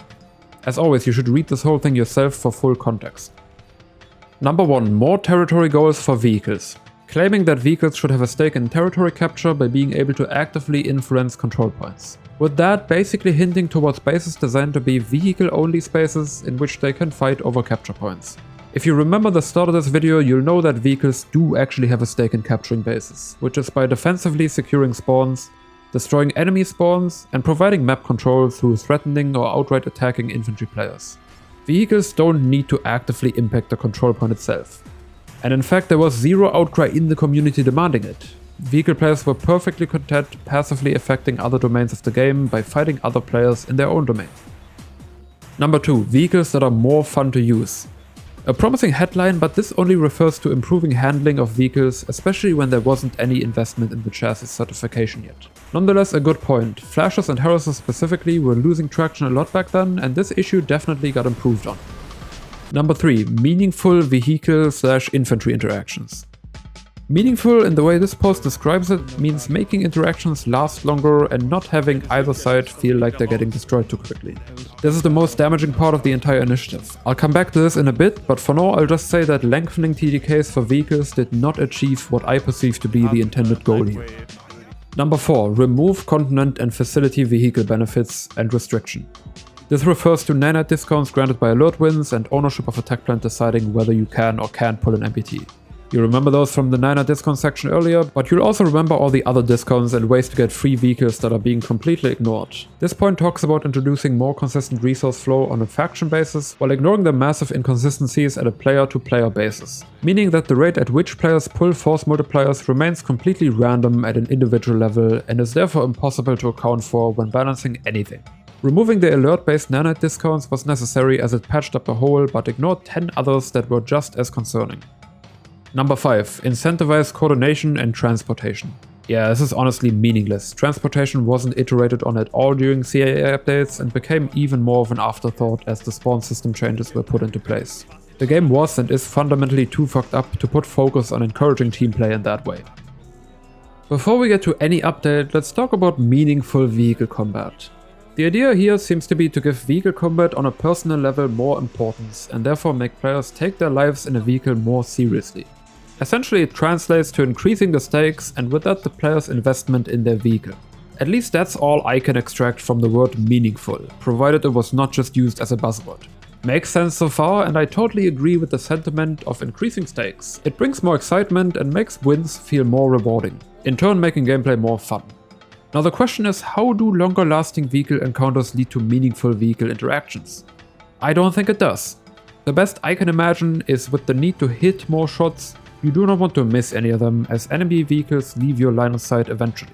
Although this assumes a specific scenario where you aren't in a direct 1v1 and instead expose yourself to many other players while trying to take down a specific opposing vehicle. Of course, you yourself are also able to take more shots, so it kind of balances out. You can probably tell that I'm struggling to make this sound reasonable in any way, because I really can't. Instead, lengthening TDKs made the vehicle interactions lose a lot of meaning in my opinion. Let me explain how. Positioning is the key skill in Planetside 2's vehicle combat, far above aiming. For one, the velocities are fast enough in relation to the size of vehicles that players are going to hit every tank shell in close to mid ranges. Secondly, Planetside uses a directional armor system for tanks, which means the direction you get shot from determines your damage multiplier. If a tank gets shot at by something in front of it, no multiplier is applied. If something to the side of the tank shoots it, there is a small damage multiplier applied. If the damage is dealt to a tank while behind it, a pretty hefty multiplier is applied that will often secure you wins in tank battles. It's important to note that this damage multiplier gets applied based on the position of the damage source, not based on where the shots land on the tank getting attacked. Because of that, what matters more is how many vehicles you're exposing yourself to at the same time, and whether you're hitting enemy tanks in the rear or getting hit in your own rear armor. Being out of position, usually meaning being nowhere near cover while in line of sight of the enemy, is usually a surefire way to take free damage and end up disadvantaged for an upcoming fight. Not to mention getting spotted, leading to that enemy vehicle knowing exactly where you are while you don't have a clue.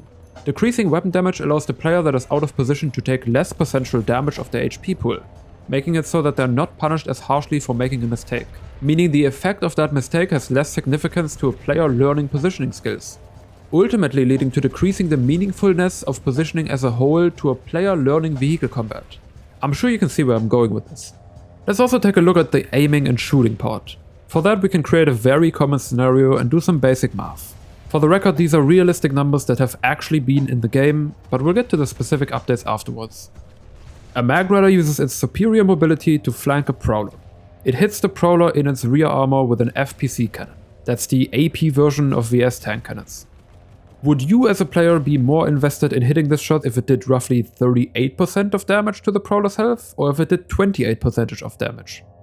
Considering you need roughly 3 more shots to finish that enemy prowler off in the first scenario, and 5 shots in the second one, obviously the shot that does more damage feels so much better to pull off, especially because of how crucial it is to the rest of the engagement.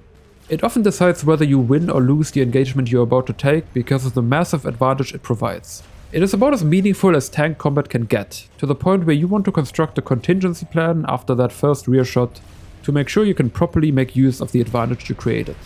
A damage difference of 10% might not look like much, but due to directional armor values it ends up coming out to 2 more shots needed to secure a kill, which is a long time in the context of a tank 1v1. So that brings us to the grand question that's sort of looming over this whole time to kill discussion. Should a successful flank allowing this free rear shot essentially grant you an instant win to a tank 1v1? My straight up answer is yes. The game is so massive that all this terrain between the bases is supposed to be used for something.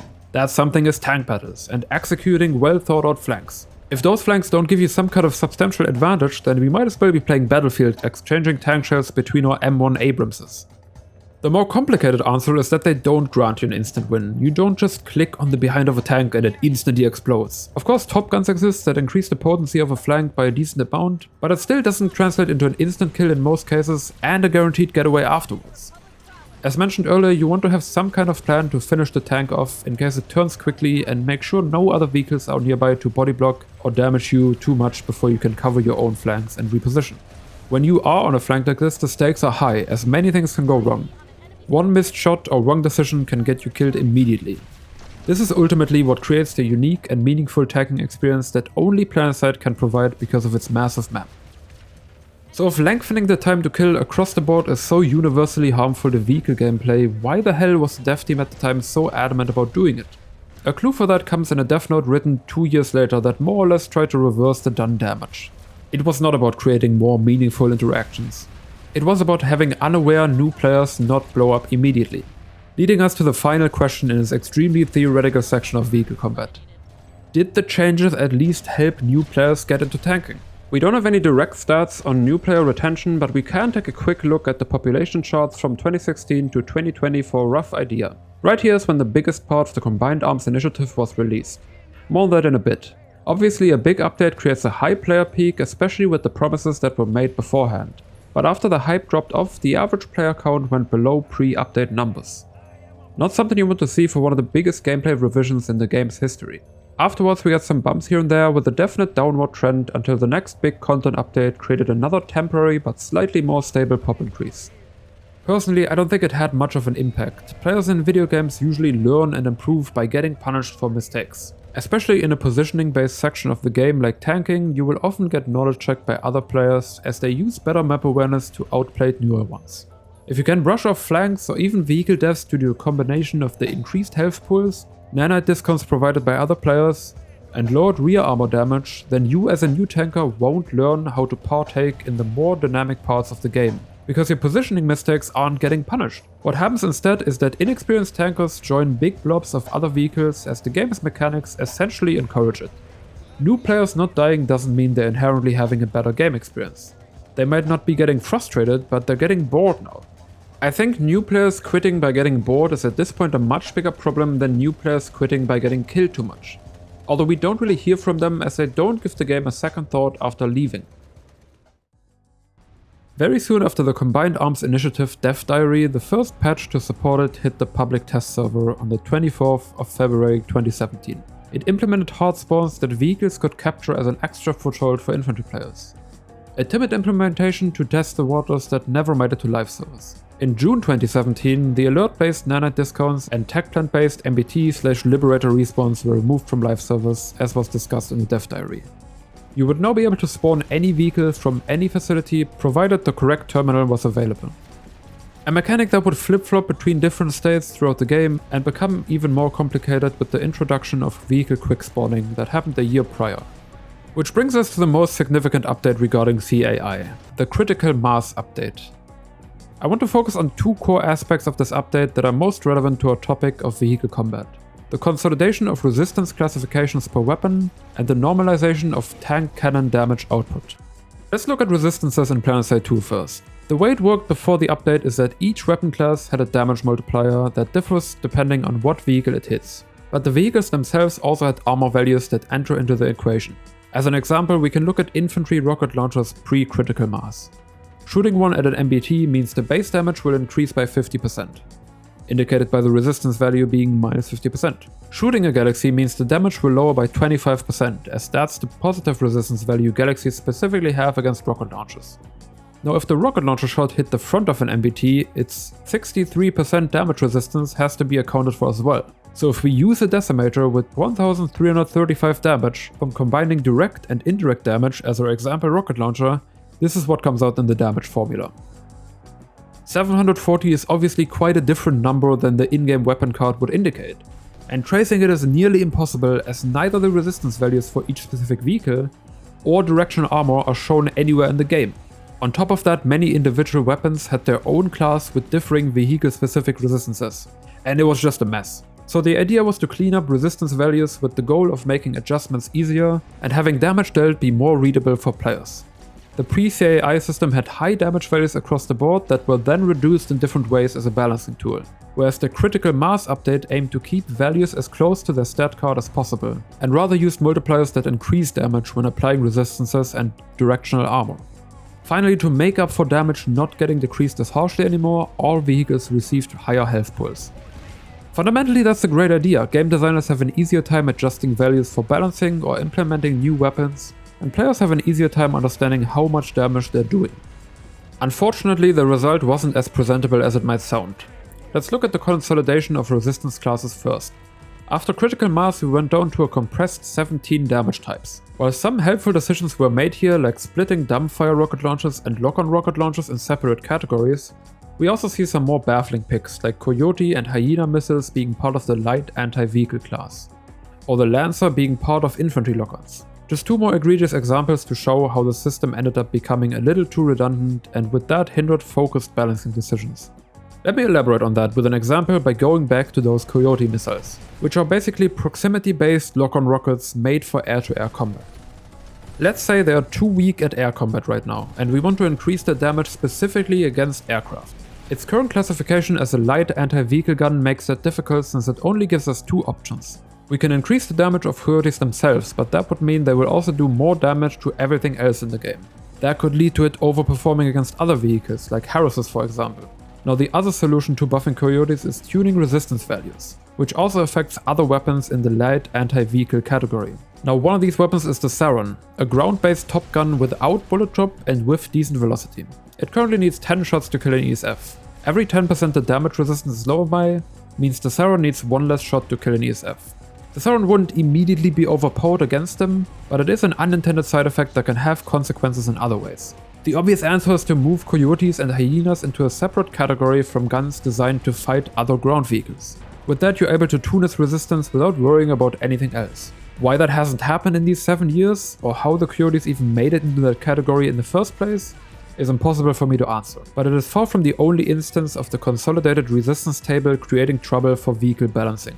Kind of mashed into all these resistance changes is the normalization of tank cannon DPS. With the release of critical mass, the most significant differences between those cannons are alpha damage and bullet velocity.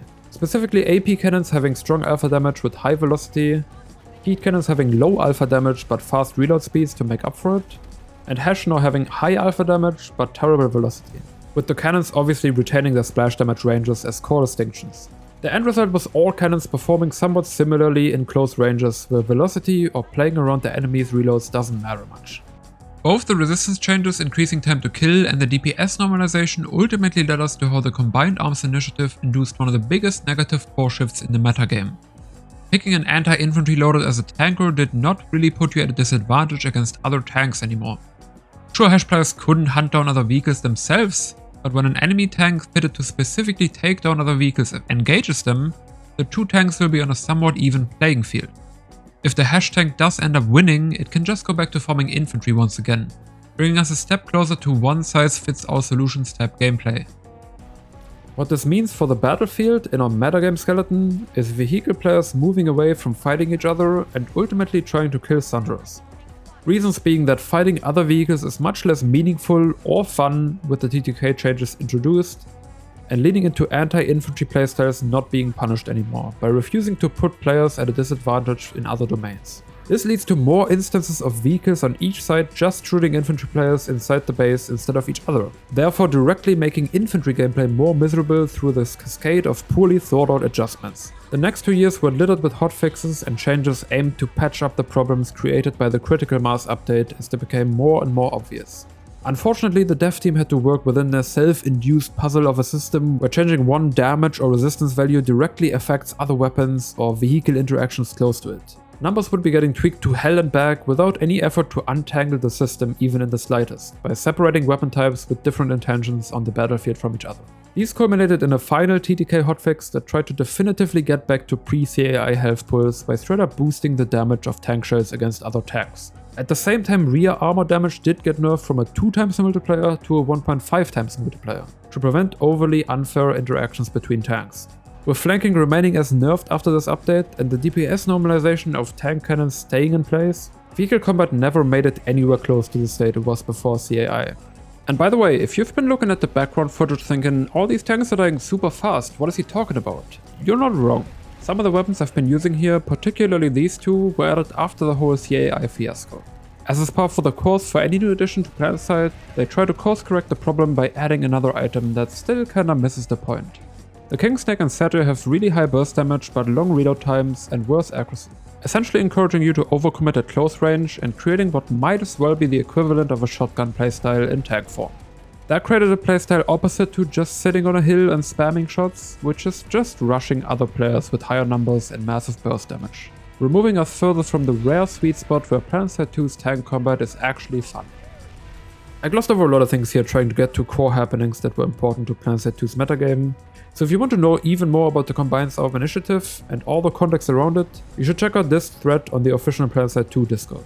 It contains everything relevant to the topic put together by tanking expert Delta. I used most of the resources there to put together the segment, so once again big thanks to him.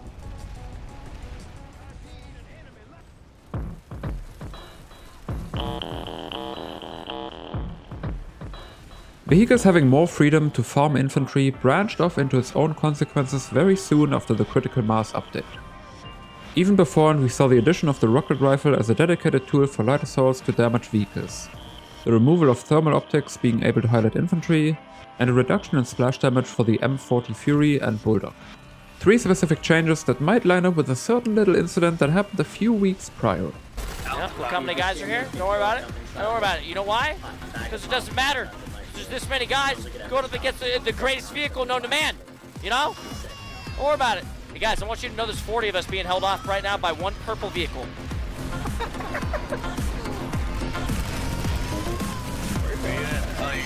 He's still over there. As tanks were shifting more and more towards farming infantry, the apparent solution was not to refocus their gameplay on vehicle combat. Instead, the decision was made to give infantry more and stronger tools to fight off those vehicles. This started some kind of snowball effect power creep within the Combined Arms initiative, where infantry needed better tools to take care of vehicles farming them, and vehicles needed the ability to not get immediately torn apart by 4 fucking guys running at them. This trend continued in the critical mass update itself. Dumbfire rocket launchers, who now had their own resistance type, received much higher ammo counts and faster reload speeds, while their shots to kill were only lowered by a minuscule amount. Underbarrel grenade launchers also had their damage against vehicles increased by being switched into a different resistance type. Something specific I want to touch on here is the Phoenix rocket launcher that got a slight overhaul during critical mass, and with that a range increase. A TV guided rocket launcher specific to the new conglomerate. You shoot it and control where it lands with your mouse movements. The rocket has a rather low velocity which you can disrupt by shooting the projectile itself. A fun and unique concept on paper, but in the context of Planetside 2 it turns into frustration for one side and boredom for the other. While the counterplay of shooting down the rocket exists, it turns into a full-time job at a reload speed of 3.4 seconds. Dealing with other vehicles or enemies is borderline impossible while having a Phoenix rocket flying at you the whole time. Getting to the source is often even harder as that player can stand behind an entire fight of enemies, or just in complete safety behind a spawn room shield. It is an extremely uninteractive playstyle that gets reinforced by the changes made here. Lastly, Critical Mass moved the Archer and with that other anti-material rifles away from killing Maxes, which was its intended purpose, and more towards damaging vehicles. Infantry is now allowed to dish out chip damage from basically any range, turning the whole infantry being threatened by vehicles on its head. going as far as to reintroduce stealth firing issues where an infantry player is far enough away to not render to the vehicle player, but still being able to damage that particular vehicle. An issue that was addressed when it came up in relation to lock-on launchers, but wasn't given much thought when creating the Archer. In February 2018, the promise of giving vehicles territory goals was fulfilled. Vehicle bases were essentially control points with bigger influence areas placed in more spacious sections of the map. Although they were technically captured by vehicles, something else became the focal point of these bases: construction. Players could build their own walls, buildings, and the spawns around the control points to make it extremely hard for vehicles to even reach the point. What was more likely is that infantry players would defend the construction bases against vehicles, which apparently reinforced their need for effective anti-vehicle tools. Vehicle fights that did happen around these bases mostly ended up very one-sided, which you already heard about earlier. Due to all the buffs that already happened during the Critical Mass update and vehicles getting swarmed by infantry more and more, changes were made to the Flak Armor suit slot in August 2018. An upgrade you could equip on your infantry classes to reduce damage from various sources of explosive damage. Tank shells were one of those sources, and wearing Flak Armor would prevent you from getting one-shot by almost any tank weapon. There already were inconsistencies in damage values caused by the resistance changes, which made it hard to track what tank actually can one-shot an infantry class. Flak Armor made the whole thing even more complicated, so the tank shell's resistance was removed to improve tank performance and make it so every tank cannon can one-shot infantry. The ugly downside of that was that you would not have any passive counterplay to anti-infantry tanks anymore. Players who didn't want to run after vehicles with their rocket launchers out and instead just wanted to shoot other mans without dying to vehicles were fucked. In October of 2019, a change was made to the light anti-vehicle resistance of Sunderers and tanks, increasing their damage taken from those weapons by 20%. The purpose of this was to help out harassers as they possess a few weapons of that damage type. Unfortunately, the underbarrel grenade launchers are in that same category and were therefore buffed a second time. Later in June of 2020, some changes were made to the Hunter QCX, a somewhat clunky secondary with an explosive ammo type to switch into. That explosive ammo was for some reason deemed too weak, as its damage was straight up increased and it got switched to the rocket launcher resistance types, to further increase its potency. Especially for engineers already in vehicles, there was barely any drawback to equipping this weapon in their secondary slot. March of 2022. Archer damage gets further increased during Arsenal update, increasing its potency against maxes again, but also its ability to put out more damage over time against vehicles. 1.5 months later, every faction receives their own anti-material rifle, wildly increasing its usage and in some cases potency. October 2022, anti-vehicle grenades, a grenade variant for the heavy assault, joins C4 in the heavy explosive weapon category. This increases its damage by a significant amount, and the ASP system offers a perk that lets engineers equip them, another anti-vehicle tool buffed and made more widely accessible to infantry. As a result of all these changes piling up over time, two different problems emerge. For one, the players driving vehicles will no doubt have multiple potent anti-vehicle tools equipped, meaning even after losing a tank they can jump out and just take out the enemy tank anyways. This, in my opinion, makes tank fights lose a lot of meaning and tension. Winning a tank fight doesn't really feel like a success right away.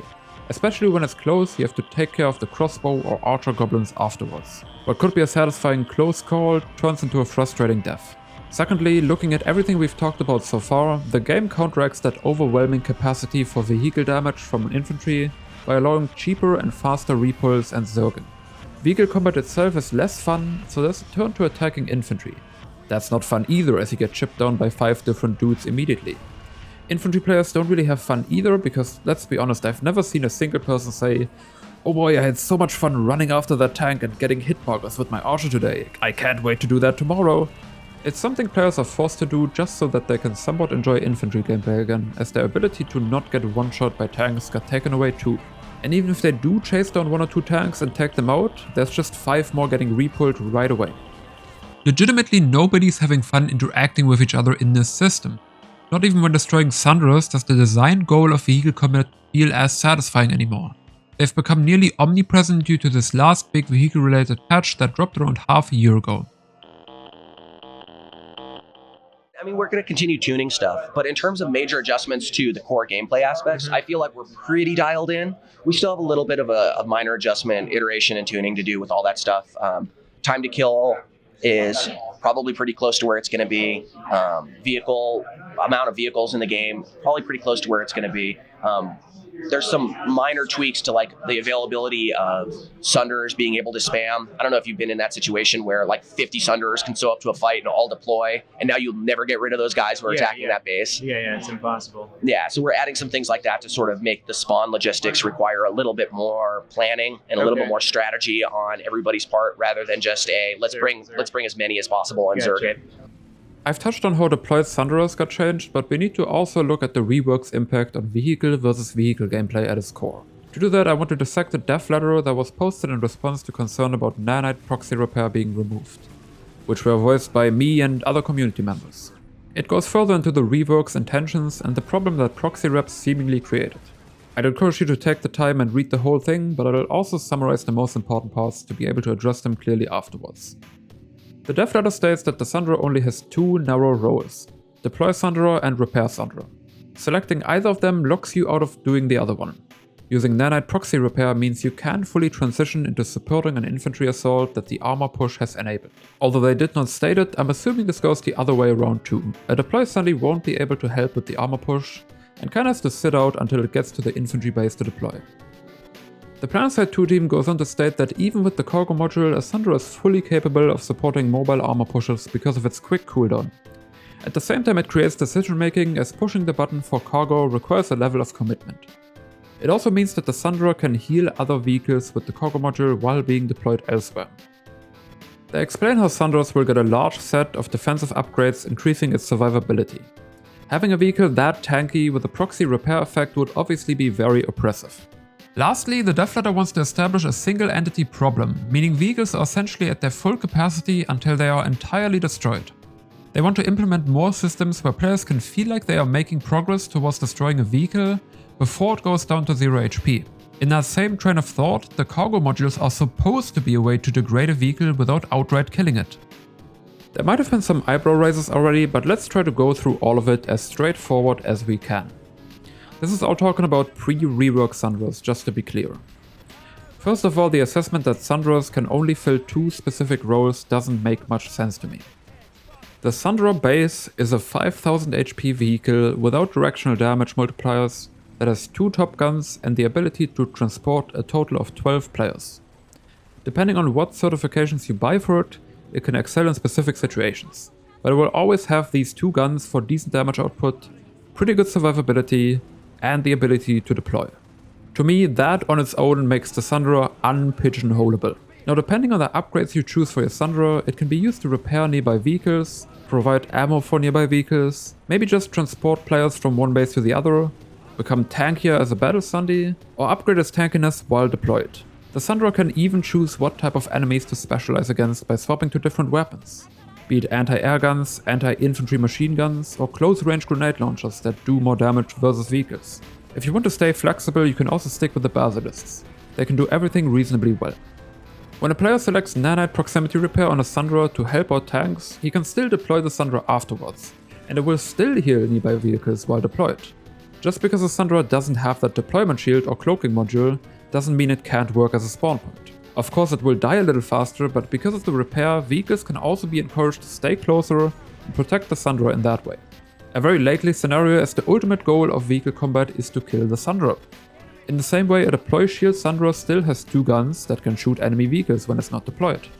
Maybe you'll have to hang back a little more often, but that doesn't mean you have to sit out battle as a Sunderer without the right certifications. If you have 3 players, a Sunderer can achieve pretty much everything in the game that other vehicles can on their own. Maybe not quite with the same efficiency, but it gets pretty close, especially with the correct loadout. And afterwards you can still deploy.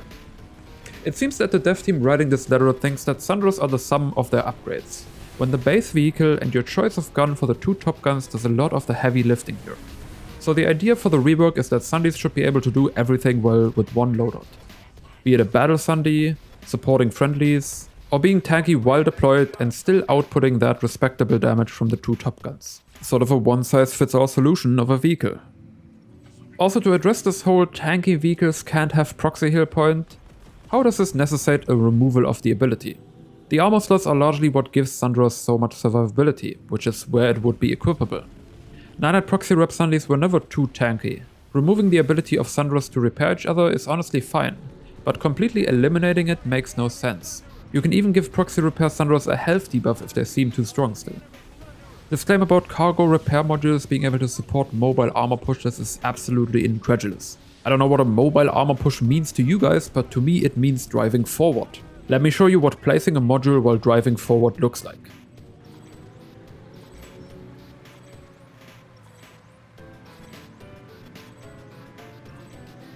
And the cooldown of cargo is 1 minute. I don't know what game you guys are playing, but armor pushes don't even last that long. This is not the Grunt moving up to Minas Tirith. If you're out in the open getting shelled for a minute, you're fucking dead. If you're in a vehicle in Planetside 2 and you're not moving, then that means you're either waiting for an enemy to drive towards you, or you're behind cover repairing damage you've just taken. I really hope I don't have to explain that fact any further. In the best case, the repair cargo will help you heal 2 or 3 seconds faster, or maybe get placed while you're actively fighting another tank. Either way, it will not help you approach tanks aggressively as you have to be moving for that. If you take too much damage while approaching other tanks through open fields, then you pretty much immediately lose that fight. Even if you manage to hit shots while moving, the enemy is as likely to have a Sunderer with repair cargo as you are, and he gets to passively repair during that engagement while you don't. I hope I explained that better this time than in the video on the previous dev letter, because it very obviously did not make it through the first step. Lastly, the whole single entity problem. I can kinda see their point here, but the way of addressing it with the cargo module does not work at all. Killing a cargo module does not degrade a Sunderer's performance. It is only a buff to it in the first place. Imagine this line as the baseline's power level of a Sunderer. Placing the repair cargo boosts the power level while it is up, and destroying it brings the Sundy back to that baseline. If I understand the single entity problem philosophy right, then you'd want players to feel like they are making progress towards destroying an enemy even if they're not killing it. The game does this visually with smoke and mechanically by slowing vehicles down that are burning, but at that point they are so close to death that it barely matters. The point seems to be to lean into that mechanical aspect more. Now cargo modules do the exact opposite of that. They put an extra obstacle in front of you that upgrades the Sunderer. You can then destroy it to feel like you've made progress towards destroying a Sunderer when you've actually just brought it back to its baseline power. Honestly, I didn't think I'd find more ways to dislike the cargo system, but here we are. On top of that, I don't think the single entity system needs to be addressed. In fact, it feels more like the vehicle game was designed with it in mind. As you know, before CAI, tank combat was more based on outpositioning your opponent and picking up quick kills only to disappear again until the next engagement. Drawn out fire exchanges where each vehicle has 3 different sources repairing it wasn't ever planned to happen. So there was no single entity problem. Surviving a fight by just a few HP was even exciting because you could easily recover from it. If we crippled vehicles in whatever way just because their HP dropped below something like 30%, gameplay would slow down even further as players are less incentivized to take risks. So what did actually happen when the Sunderer Rework dropped? They definitely became tankier, enhanced plating and reactive armor provided a lot of survivability against tank shells, and especially C4, meaning they worked well on deployed Sunderers in synergy with Deployment Dome. 9 armor provided a constant health regen even through damage and was therefore a pick for more mobile and aggressive Sunderer gameplay. But it also fit well with Deployment Dome as it was essentially stack healing between 2 different health bars. All support options in prox repair, ammo provision and scout radar got stuffed into the cargo slot, essentially making them a place and forget kind of ability. The deploy certification got 3 options: more survivability in the one-way shield with constant health regen, a DPS option giving a 30% fire rate boost upon deploying, or cloak. So did our totally real, oh no, very bad pigeonholing problem get fixed? Well, I have a hard time answering that because I didn't really see that problem in the first place, but Sunderers can definitely fight now and they can deploy afterwards while being protected. In fact, they can just do whatever the fuck they want. They perform better at killing other vehicles than tanks, they are better at killing infantry than harassers or air vehicles. Let's just replace every vehicle with Sunderers and call it fucking Sunderer Side 2 and then everybody deploys and everybody gets to spawn everywhere and we're all fucking happy. Great! No, but for real, I guess the outlined goal of the Sunderer Rework was for it to be able to do essentially everything within its range and never really die, even if they tried to hide it behind a lot of vague terms. They totally achieved that, especially before all the balance patches, but did anyone ever ask if that was a good idea? The Sunderer was never supposed to be a frontline piece in vehicle combat. It was the backbone of tank versus tank fights when it wasn't deployed to be the backbone of infantry fights, providing ammo, repairs here and there, an anti-air gun when you get harassed by Liberators or ESFs, and soaking some damage when necessary. Or an anti-infantry option that provides information on the map while shooting down enemy infantry that comes too close, in turn needing support from the players around it as it's pretty squishy in contrast to its decent HP. But what about the cargo modules? As I said, the ammo and scout module are completely place and forget. And the repair module only gets used on its own Sunderer. Nobody will bother to specifically place it next to tanks that will move every few seconds to get different angles. The only time it helps tanks consistently is when they get to leech off selfishly placed modules on very defensive scenarios. So looking at vehicle combat, what did we really achieve here? Not really much. Vehicle combat slowed down more as you'll end up having Sunderers that survive endless onslaughts of players and tanks because of 3 different health regions and a one-way shield. Gameplay for newer players is much more confusing because all the health region mechanics make it hard to tell how much damage you're really dealing to enemy vehicles, to the point where the lack of progress when shooting something can get frustrating. On the vehicle versus infantry side, it doesn't get much better. The Sunderer spam gets very oppressive when trying to move anywhere as infantry players, and taking them out is painful due to the insane survivability. Sunderers have transformed into a force of their own instead of being the glue to vehicle combat, infantry combat, and honestly the entire game. Teamplay and coordination across the board has been massively discouraged as the significance of Sunderers as support vehicles has been reduced to a little box on the ground. To sum this entire segment up, Planetside 2's vehicle combat to me stood out above many others for its focus on fast pace and positioning. If you had a lot of game knowledge in terms of reading and predicting map flow, as well as good movement and knowledge of the terrain, you could pull off incredibly effective and satisfying maneuvers with just one tank.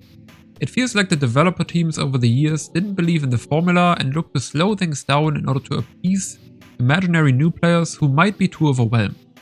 What we ended up with is slow and frustrating gameplay that didn't really capture anyone's excitement or interest anymore.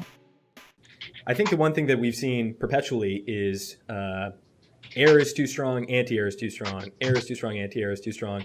And I'm a pilot, so I love it when air is too strong. It's my jam. I have the best 2 weeks of my life. But what do you think the solution is there? Do you think there needs to be a new role introduced? Is it just about crunching numbers until you find the perfect mix? What's going on there?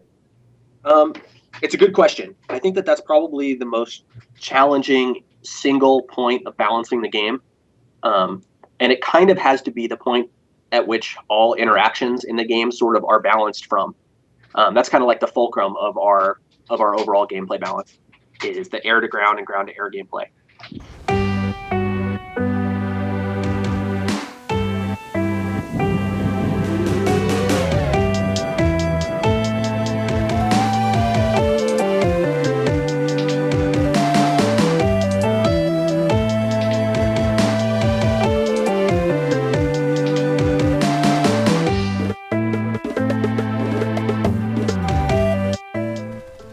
As in any game sporting combined arms mechanics, aircraft have an incredibly high skill ceiling due to their extreme mobility. On top of that, air vehicles in Planetside 2 have the ability to hover. This puts them somewhere between helicopters and fighter jets, while making it possible to keep your crosshair on a target and dodge projectiles at the same time. It's at first confusing, but a very engaging system that rewards you through a combination of extreme maneuverability, high damage output, and access to so many targets. Because of that, singular weapons in the arsenal becoming too strong, or a specific loadout becoming too universally effective, can quickly become a problem for the entire structure established within the game. Counterplay to aircraft also happens to be very binary, as most tools and weapons that perform very well against them barely have any use fighting infantry or vehicles. Anti-air top guns like the Ranger or Walker are angled in a way that reaching ground targets is difficult, and the damage output comes out below most other guns in similar categories. The Skyguard as a dedicated anti-air lightning cannon similarly does only chip damage to vehicles over time. Lock-on launchers have a similar drawback. The ones that are able to hit both ground vehicles and air vehicles can't shoot infantry at all, as they don't have a dumbfire mode. Air-specific lock-on launchers that can dumbfire do underwhelming damage. Max units have flag-based weaponry that can take down air relatively quickly, but using those against infantry is challenging to say the least. This is not a problem in itself, as air-to-ground gameplay would be nearly impossible if every player could deal massive damage to an aircraft the second they see it. After all, there's much less cover in the air to play around, and ESFs or Liberators are much more fragile than ground vehicles when interacting with infantry due to damage resistances and the way flag damage gets applied.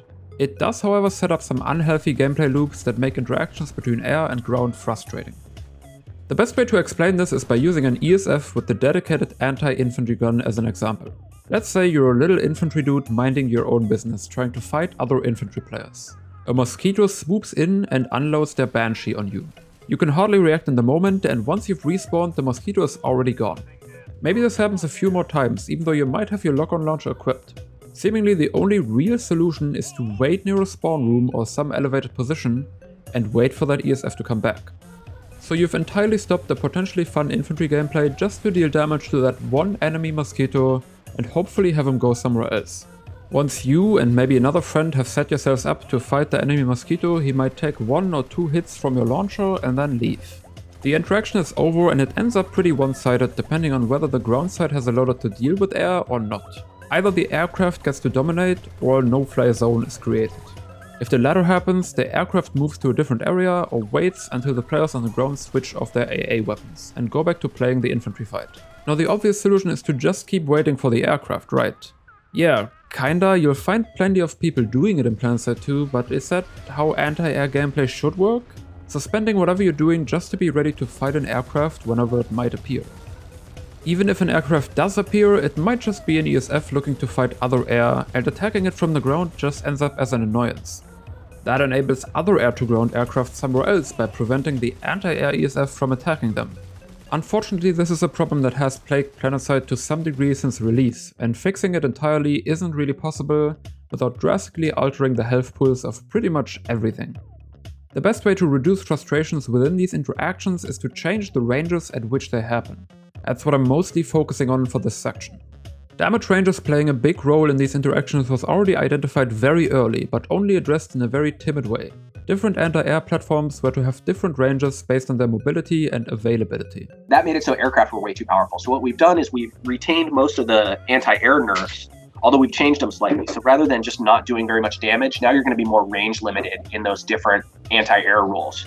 So the in-placed anti-air turret's going to have the farthest range.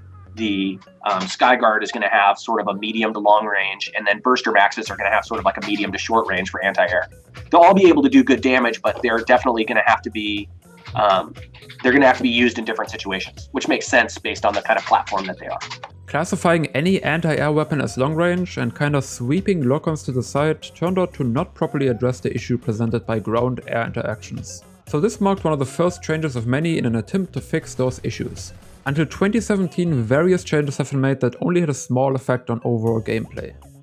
The effectiveness of flag weapons increased slightly, accuracy and range increases for machine guns, lethality decreases for all 3 domains that did not reach far enough to make a proper impact, and quality of life lock-on changes, as well as the introduction of a new lock-on launcher. When 2017 came around, flag buffs got turned up to 11 in another attempt to suppress air-to-ground farming, followed by equipping ground-to-air lock-on launchers by default, and then buffing those launchers further. Keep in mind that at the same time, nanite discounts and construction pulls increased the amount of air being spawned. During the Shattered Warp Gate updates, stationary anti-air turrets had their range increased by 300 meters, enabling them to reach past areas where air could even influence the fight that is tied to the turret. None of these changes managed to significantly address the frustrations that came with air versus ground interactions, until the damage of anti-infantry noseguns themselves got lowered. As ESFs can't swoop in and take out infantry players in an instant anymore, things have actually improved. All of the buffs build up to a different problem, being the lack of distinction between aircraft attacking ground and aircraft choosing to hunt other air. The anti-air players triggered by air-to-ground attacks that happily stand near spawn rooms or on top of rocks staring at the sky will indiscriminately target anyone. That includes pilots who are just looking to hunt other aircraft. The range buffs, power buffs, and sheer increase in number of anti-air tools directly affects pilots looking for air versus air combat, and makes for a more frustrating experience in that area. That leads to less pilots wanting to hunt air, which leads to more air-to-ground gameplay, which leads to more anti-air being equipped, which leads to less air versus air combat. An infinite death spiral that has been going on for 5 or 6 years until the proper nerfs of an anti-infantry weapon on ESFs were finally implemented. You'll notice a theme of counters to problematic weapons being buffed instead of root causes being addressed directly in Planetside 2.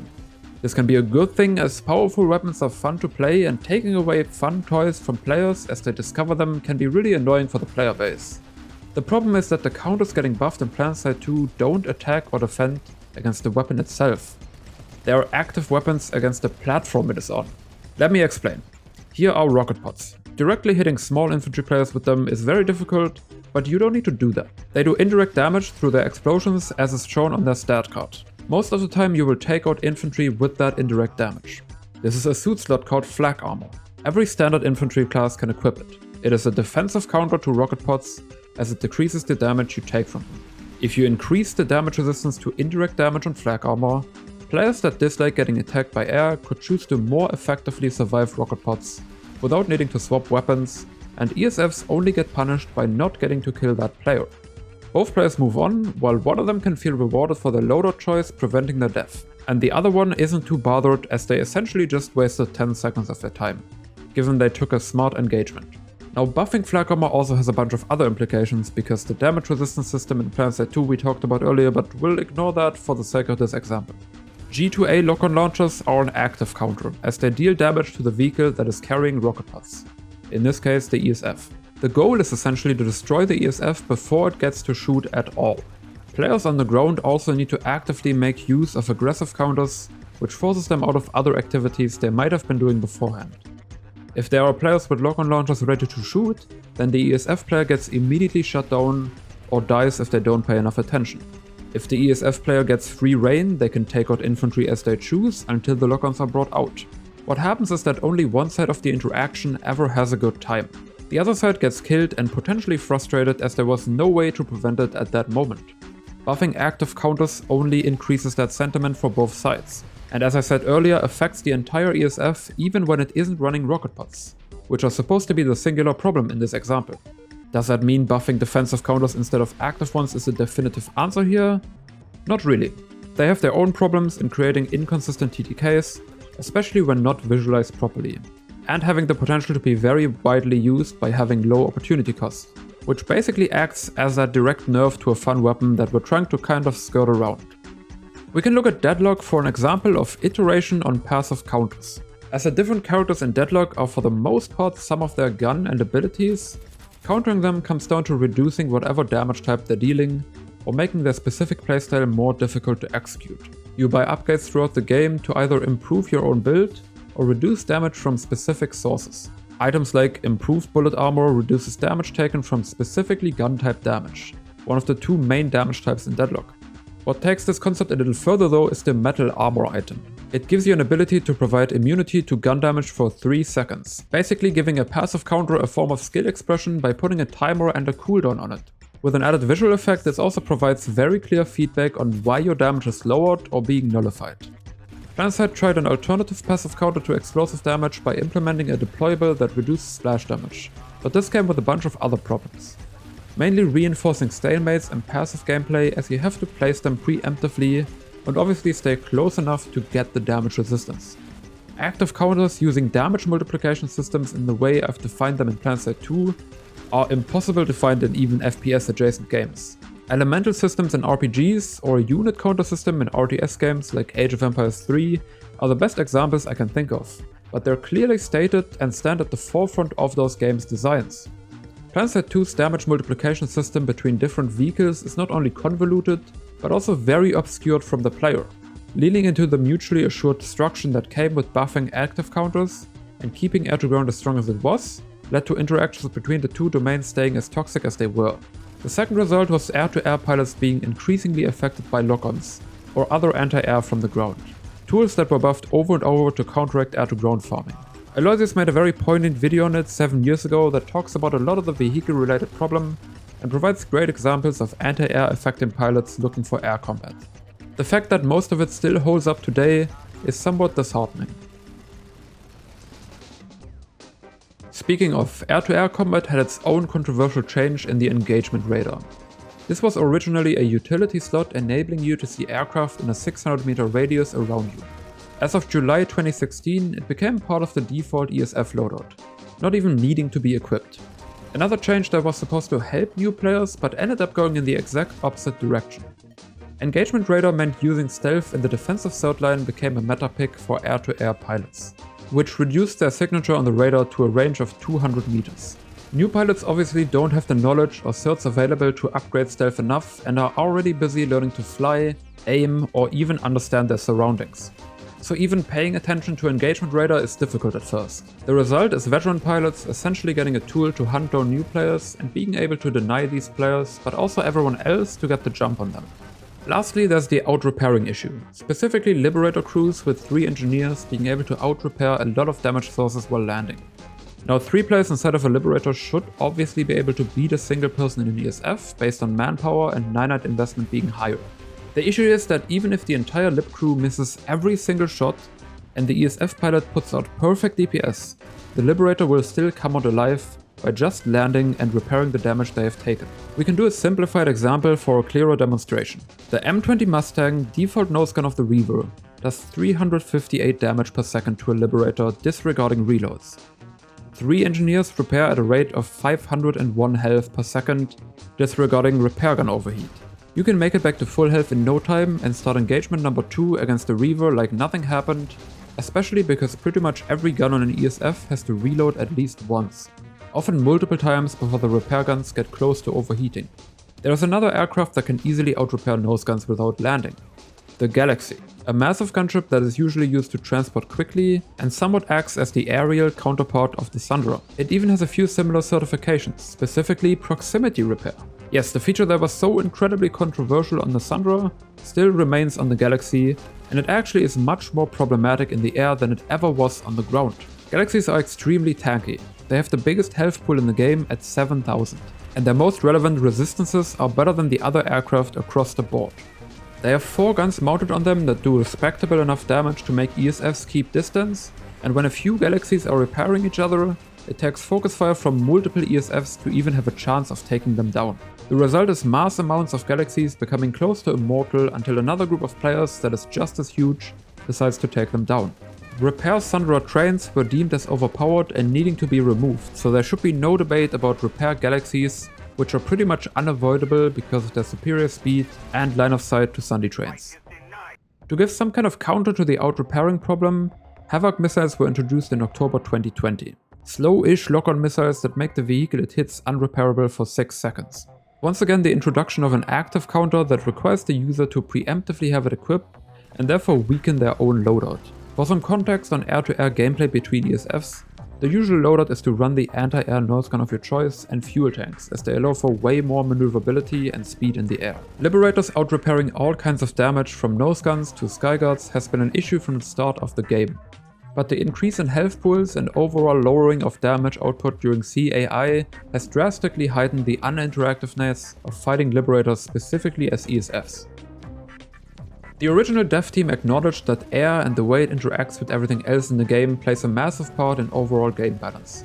They identified how limiting the range of anti-air tools instead of only adjusting damage output or accuracy helped in positively shaping interactions between air and ground.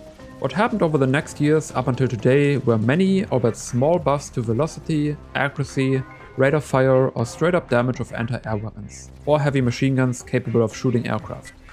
Not to forget the massive range increase of anti-air turrets. All these decisions leaned into the active counter system that makes for binary gameplay, where only the person with the counter ready to go has a fun experience. Higby was very correct in his assessment of describing air balance as the fulcrum of the entire game. Nowadays, all of vehicle gameplay is about shutting down your enemy as fast as possible. You use whatever counter you have at hand instead of creating back and forth scenarios that reward positioning, knowledge, and aim. Air-to-air gameplay in a vacuum has been least affected by these changes, but we're not in a vacuum. Pilots often have to worry more about what's below them than what is in front of them. And half of positioning in vehicle is about not getting locked on from a random mountain instead of looking for other tanks and planes. But at the end of the day, it's going to boil down to what other people were saying. Like, all right, well, I'm having a hard time doing this because this gameplay feature that you put in, restricts this type of flow. Right, yeah. And then we adjust to it. Mm-hmm. And then ultimately it gets to the point where we're not necessarily being reactive, but we're being proactive in the fact that now we know exactly what the people want. Like, we're so early in this process that it's hard for us to predict like what people want, because it's the mass is still a lot of people coming in and going out. Yeah. And everybody's got their own issues of why they leave. And many people have reasons why they come in. So they all change all the time until we solidify this mass and figure out, where we want to go.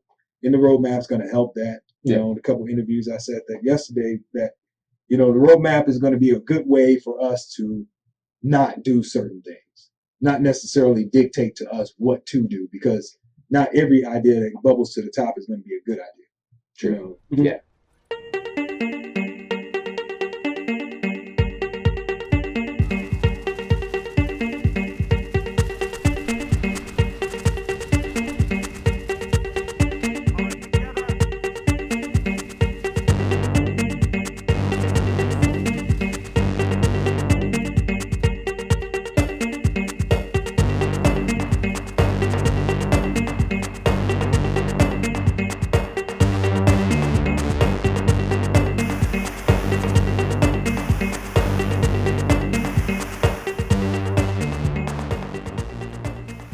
Planetside 2's core infantry gameplay has been left fundamentally intact for the most part, but that doesn't mean it's working flawlessly. Early on in development, there were already clashes about what direction infantry combat should go. Higbee at some point wrote a message detailing his split in game design decisions with Smedley. I'm very much with Higbee here on building up the FPS mechanics of the game, but in the later half of Planetside 2's life, that core infantry gameplay got muddied up, probably in part due to Higbee not being around anymore. Under the guise of helping out new players and in desperate hope of exciting players with new toys, we suffered a feature overload that prevented players from consistently partaking in the shooter part of this first-person shooter. Let's talk about AoE spam and explosive weapons first, especially ones that don't cost any resources. A lot of their balance is based on are you willing to spend resources to be able to do this, especially for AoE weapons, right? Because otherwise AoE weapons are very spammy, extremely spammy. So being able to have them have some sort of cost associated with doing them so people don't spam them as often is great, especially since we have team damage, right? Otherwise, people are just going to be chucking them all the time. Yeah. Early on, the only infantry weapon that could consistently deal splash damage was the Lasher, and it was a big deal. It was made a faction-specific weapon only accessible to one class, and balanced around the fact that it deals splash damage by being unwieldy in direct 1v1s. Underbarrel grenade launchers existed as weapon attachments, but only on weapons that are made to underperform due to their access to a high amount of attachments. Needless to say, splash damage on infantry weapons was intentionally made very exclusive. Since then we've had numerous area of effect damage weapons added. The Thumper, a grenade launcher with multiple ammo types, one of them being able to inflict a damage over time to enemies.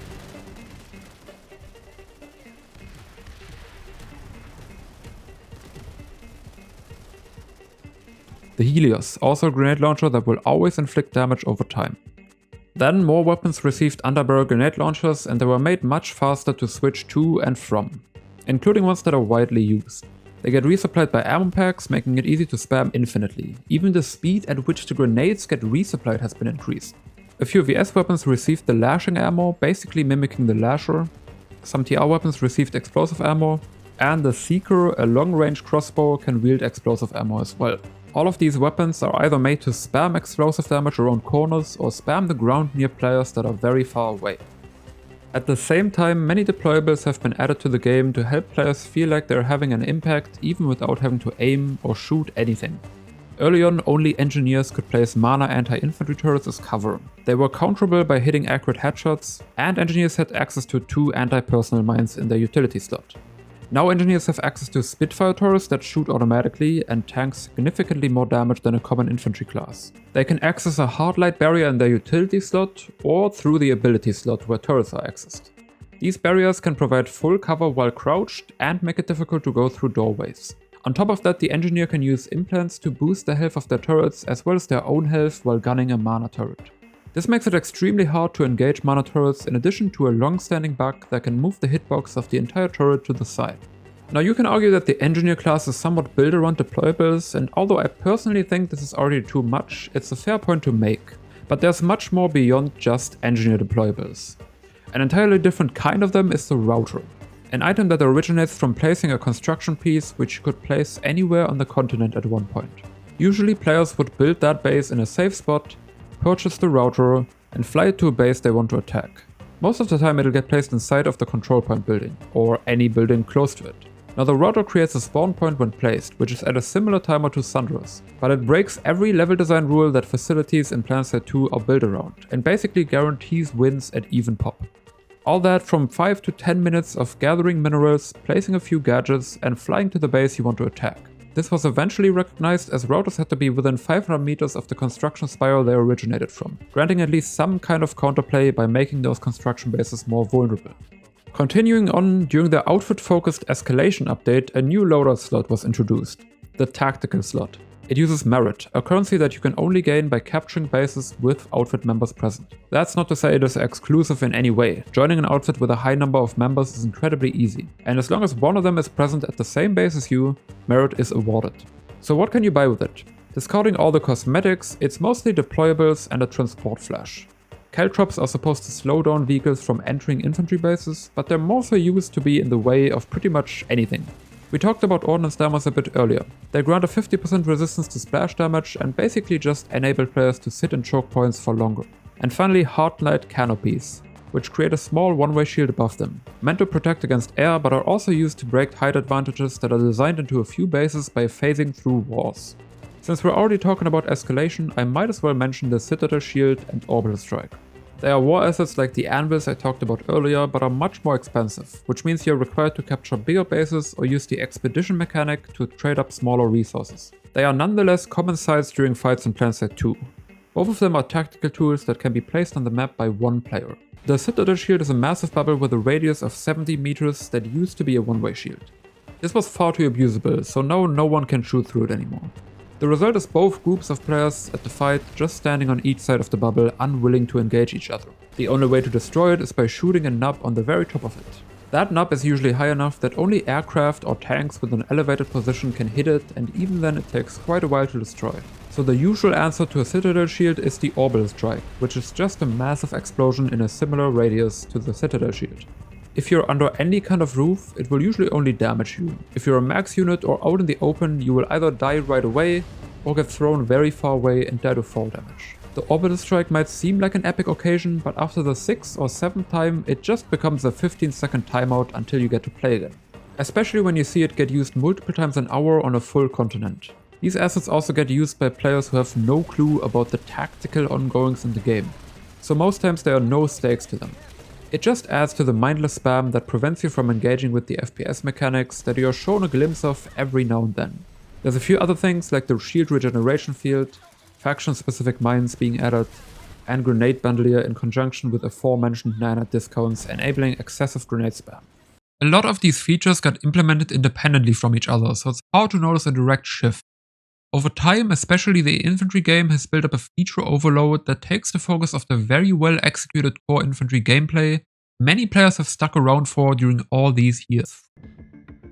In December 2017, the VES Canis was added to the game. It was sporting a new ammo type called Unstable Ammunition, which would triple the Canis' bullet size in exchange for some bullet velocity. The Canis in this form was the most overpowered weapon the game had ever seen. Players were easily hitting over 250 kills per hour with this gun, when the consistent average for top tier infantry players around the time was maybe a little over 150. These numbers might seem a little random out of context, but trust me, this was an extremely big deal, and deaths to the Canis did not feel fun in any way. 6 days after its introduction, Unstable Ammo got nerfed to change the headshot multiplier to 1.2 times instead of the usual 2 times, and the bullet size got lowered slightly. In June of 2018, a new battle rifle for each faction was added. With that, the already existing battle rifles and semi-auto sniper rifles received a few buffs to make them less punishing when maximizing their rate of fire. The semi-auto specifically were extremely clunky before this patch and almost never used. They received a massive reduction in cone of fire bloom, which was set to minimum cone of fire 5 times faster, and also had their maximum damage range quintupled. The maximum ADS cone of fire also got reduced by a massive amount for semi-auto snipers and battle rifles, which meant that you spam both of these gun types now without your bullets going wherever they wanted. These were already incredible buffs, but the one thing keeping things in check was that you had to stand still to somewhat accurately spam. 4 years later, in March of 2022, the Arsenal update dropped, and it looked to shake up infantry gameplay by adding new attachment and changing existing infantry certifications. Unfortunately, it introduced more problems than it wanted to solve, one of them being the nanoweave situation. Nanoweave armor was the most played suit slot by a lot since launch. It provided the wearer with a 20% damage reduction to small arms fire, dealing body shots. This being the ideal certification to fight shotguns, new players with bad aim, old players with bad aim, or really anyone else with a gun. It was the top pick for anyone trying to do well in infantry gameplay. Now the problem was that it is impossible to tell whether someone is wearing nanoweave armor, so it created inconsistent time to kills, which could quickly get confusing for new players, among other things. The Arsenal update changed this 20% small arms resistance to a sniper rifle specific resistance, after which players stopped using nanoweave entirely because it was just too niche. With this resistance to specifically body shots being gone, the significance of headshots naturally goes down, and weapons that already performed well while body shotting became even stronger. This, for example, put shotguns way over the line along with extra attachments that improved their range, but they only got a balance pass about 8 months later, which most likely only happened because a lot of top tier players started a shotgun apocalypse by exclusively playing them in conjunction with how popular they already were throughout the rest of the player base. Okay, I realize this isn't really a graph you can understand at a glance, so let me explain. First of all, the number on the right represents kills per user, so it is unaffected by population statistics. It more or less correlates to how many players decided to pick up shotguns over another gun, and adjusts for fluctuating player numbers throughout the entire population. The lines represent all common shotguns in the game. Little messy, I know, but we're 2.5 hours into this video, and it is 2 AM. I am not making an entire new graph for this shit. Here's the Arsenal update. With the nanoweave change and shotguns getting new attachments, one of them granting much better performance at range, the number of shotgun users naturally went up. Overall shotgun kills after the initial hype remains consistently higher than before. The nerf happens on the 19th of November right here. We can zoom in on that a little bit. We can see the numbers ramping up a bit until the update actually brings the game back down to bearable shotgun activity. But that's not even the point. For the Arsenal update, unstable ammunition has been brought back and added to 7 different guns. An ammo type that was already built around essentially increasing hitboxes and body shotting comes back during the update that buffs body shots. And I want to specifically focus on 2 guns that received unstable ammo. The Nyx VX31 and the VE-LR Obelisk. These are long-range rifles that are supposed to reward quick headshots and accuracy to avoid head-on fights. Unstable ammo turns them into spam fests with no regard for precision. Additionally, the Arsenal update buffed higher-powered semi-auto snipers by also allowing them to be accurate while moving, and even more forgiving when spammed. This marked a shift for the entire game into increasingly passive gameplay with longer-ranged rifles, especially using unstable ammo. And by longer ranged I mean standing far away on a hill above any given base, instead of just 30 meters to the left. Unstable ammo wasn't the only ammo to reward body shotting that the Arsenal update brought back. The Terran Republic received the kneecap ammo for several weapons in their collection, which has a similarly low headshot multiplier but does extra damage when shooting the legs of your enemies. Both of these ammo types were supposed to help new players get used to aiming in the game, but obviously just became an abusable tool for experienced players. The most prominent expression of that were ambusher jump jets in combination with bodyshot based carbines, which would propel you to speeds that are hard to track while being able to spray your own hitbox bullets in hipfire. Max units in the context of infantry gameplay have been a problem in Planetside 2 since launch, so I don't have too much to say on them. In fact, we've mostly improved on them as time goes on. Early on, the max had a charge ability, giving it a sprint that probably tripled its speed, which granted a crazy amount of mobility. It could both escape threatening situations extremely fast, or appear in front of an infantry player and rip him apart within a second. In December 2016, max charge was removed because it broke basic conventions of infantry movement in the game. Maxes already have a 90% resistance to small arms fire, making them extremely tanky without the right tools to counter them. But the damage output through 2 weapons mounted on each arm exceeded an ordinary infantry weapon by a lot. This especially manifested on NC maxes who would wield shotgun type weapons. These could either one-shot you up close, or choose to run slugs for massive range. In March 2019, the power level of most NC max weapons was lowered to only allowing specific shotguns to one-shot infantry. It also removed slugs entirely to limit their range. In March of 2023, after yet another significant push from the community, there was another pretty massive rebalance. It removed the ability of maxes to be revived and lowered the headshot multiplier from 2 times to 1.5 times across the board. The Archer was also introduced as an active counter, but later got moved out of the niche to deal more damage to vehicles and kill infantry in one headshot, while dealing less damage to maxes specifically. This definitely put them in a better place, but their function as a force multiplier that can both tank and deal immense amounts of damage remains questionable, especially as they get more dominant and unavoidable in overclock fights. I've touched on these points in a few previous videos already, but the gist here is that Planetside 2's #1 problem is its terrible player retention. In an attempt to fix that, a lot of tools were introduced that are especially easy to use, but are still powerful. The result was experienced players abusing those tools and creating an unfun environment that no new player could possibly enjoy learning the game in. In fact, it has been slowly becoming an environment that no player at all will have a great deal of fun in.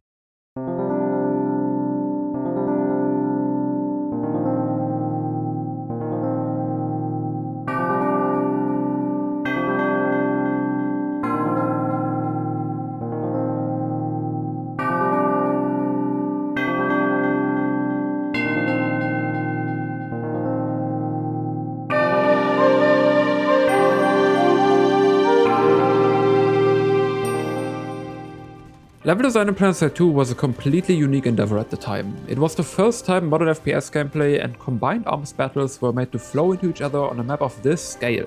In fact, it has only got more complicated over the last 10 years as no other game dared to iterate on this concept. Unfortunately, neither has Planetside 2. But before we get to that, let's look at how one of the massive maps would get designed in the first place. Luckily, we have a lot of insight about that process by one of the lead level designers, Xander Claus, through his own website. You should definitely read through the overview and evolution section for Planetside if you want to get a complete understanding of the process. I will still pick out all the most important parts here and will correlate them to Hossen's creation as it was detailed in a dev letter about it before release. Hossen being the best designed and most fun to play continent in Planetside to this day. The process of designing an entire continent happens in 3 layers. The lattice layer, the battleground layer and the facility layer. The lattice layer decides where on the continent fights are happening. It creates an outline dictating where the facilities are and how they connect with each other. Importantly, it needs to communicate to the player where the next attackable or defendable base is, ideally establishing line of sight between the two or at least clearly showing a road that will lead the way. Lattice lines come in different forms, like the high density Indar or a more streamlined version on Amrish. In the case of Hossen, the team decided to go with a more rotund spiderweb-like lattice that can provide fluid lattice lines to move back and forth in or even jump between in some spots, providing a multitude of bases to attack and defend while making sure there's always another option in case it feels like you're stuck at the current fight. It also provides multiple biomes for variety. The mountainy biome provides very clear canyons to drive through to the next base, and in the more swampy areas there are still enough roads to connect neighboring bases to each other. Next up is the battleground layer. It's about how the connections between each facility are shaped, providing different avenues to cross between bases where players can interact at varying ranges and providing enough engaging vehicle combat while also allowing Sunderers to deploy and spawn infantry midway through. It also is about preventing stalemates by making every area approachable enough. The key to this was avoiding open spaces that are too massive and adding rolling hills or bigger props that can be used to approach the next base without getting endlessly bombarded. The example provided by Xander Claus explains it best by showcasing the changes made to the battleground between Quartz and Indar X. We went from a barren area that you had to fully traverse before getting access to proper cover, to a more diverse area that offers Sunderer spots and extra rock to make use of for flanks. Hossen uses its high density of trees and other foliage placed on top of hill sections to break up battlegrounds in different partitions, but it also leaves enough room and open areas to encourage bullet exchanges between tanks. Even in the more narrow mountain biomes, you're given at least some alternate paths to go with and a few props to be used as cover. Finally, the facility layer, while being the most similar to traditional FPS levels, is also the most complicated as it has to incorporate all the geographical elements outside of the facility into its design. The most basic starting point is to create control points that are accessible to both the hard spawn and the mobile spawn within a similar time frame. Malone also confirms this as one of the few level design rules to never be broken. Yeah, best bases are the ones that break the rules. There's some rules I don't think should be broken, like the timing of attacker to defender. I think that's one of the rules, as you're saying, that when the vehicle pad is, or not the vehicle pad, if you break the rules, sometimes you get bad bases. I think one of those rules that should always be followed is that the spawn distance between attacker and defender needs to be pretty close. You can't have a situation, especially where the defenders have like twice the distance to travel as the attackers. After control point distance is determined, different lanes and play spaces are sectioned out across the base for players to have gunfights in.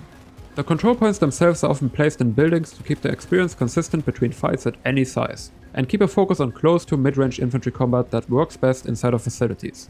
There are also a few other points of focus for the facility layer. The combined arms aspect, making sure vehicles aren't fully mixed into facility combat, rather having their action take place in the battleground layer and right outside of bases. Hard spawns, making sure spawn rooms aren't campable by adding vantage points, larger damage over time areas, and teleport rooms, as well as multiple capture points to spread out attackers. Providing room for multiple playstyles, like creating vertical space for light assaults to interact with, or turrets and terminals that infiltrators can hack.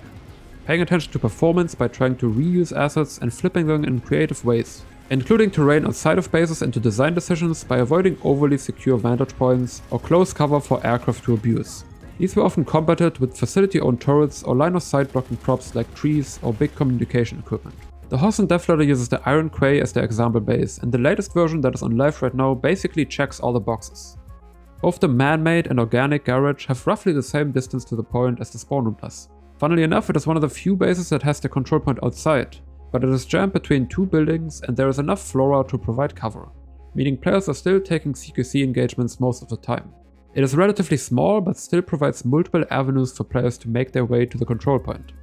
The trees also double as a line-of-sight blocker for players that want to sit on top of roofs, but still enable them to have some impact. The closeness of the spawn room and teleporter to the nearest building together with a generous damage zone do a decent job of preventing spawn camping. In terms of combined arms, Iron Quay is more restrictive than usual as it raises walls around the entire base and makes sure none of the terrain is high enough to let vehicles shoot in. Now that we have a baseline on how to construct the continent, let's apply it to the most recent addition to the game in terms of level design.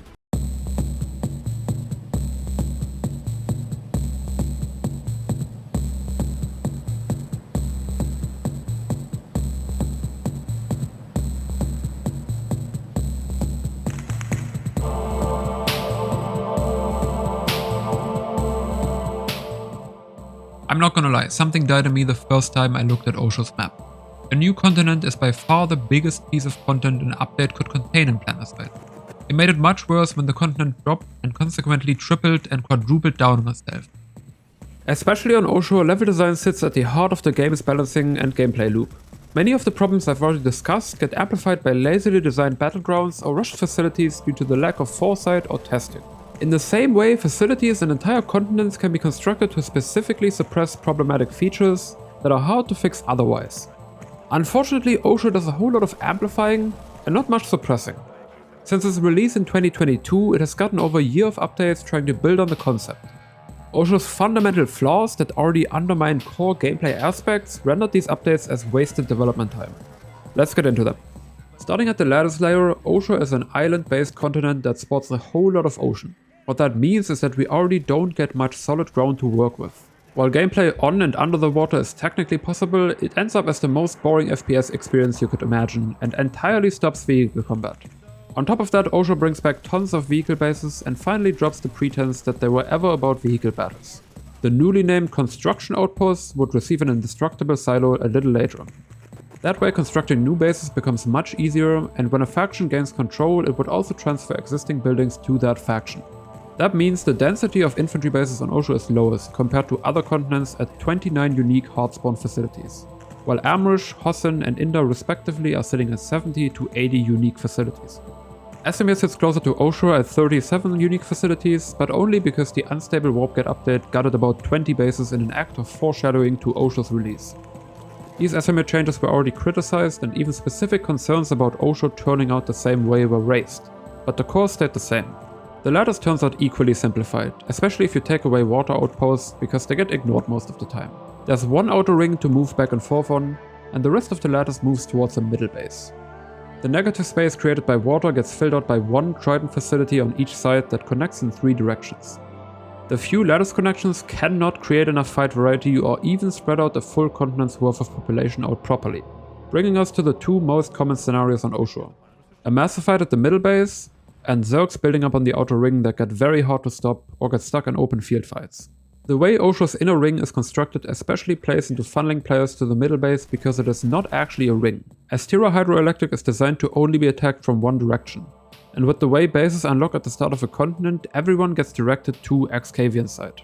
This area underwent some changes after release. There used to be a lattice connection and a bridge to access Estira's Sunday Garage in some way. When Oshur's original middle base got reworked to Xcavian side, these connections were severed entirely. To explain why fights in the outer ring stall so much, we can take a look at the battleground layer. Xanderclaws described them as muscles on a bone. Oshur's battlegrounds are somewhere between bare and underdeveloped for the most part, best shown by the bridge sections to the south and east of the continent.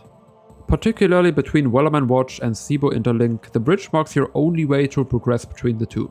It is a massive funnel that will only provide sufficient cover for infantry. That means successfully crossing a bridge usually requires massively overwhelming numbers, or a well-coordinated vehicle flank, or the next base getting attacked via airdrops, which will pull vehicles back.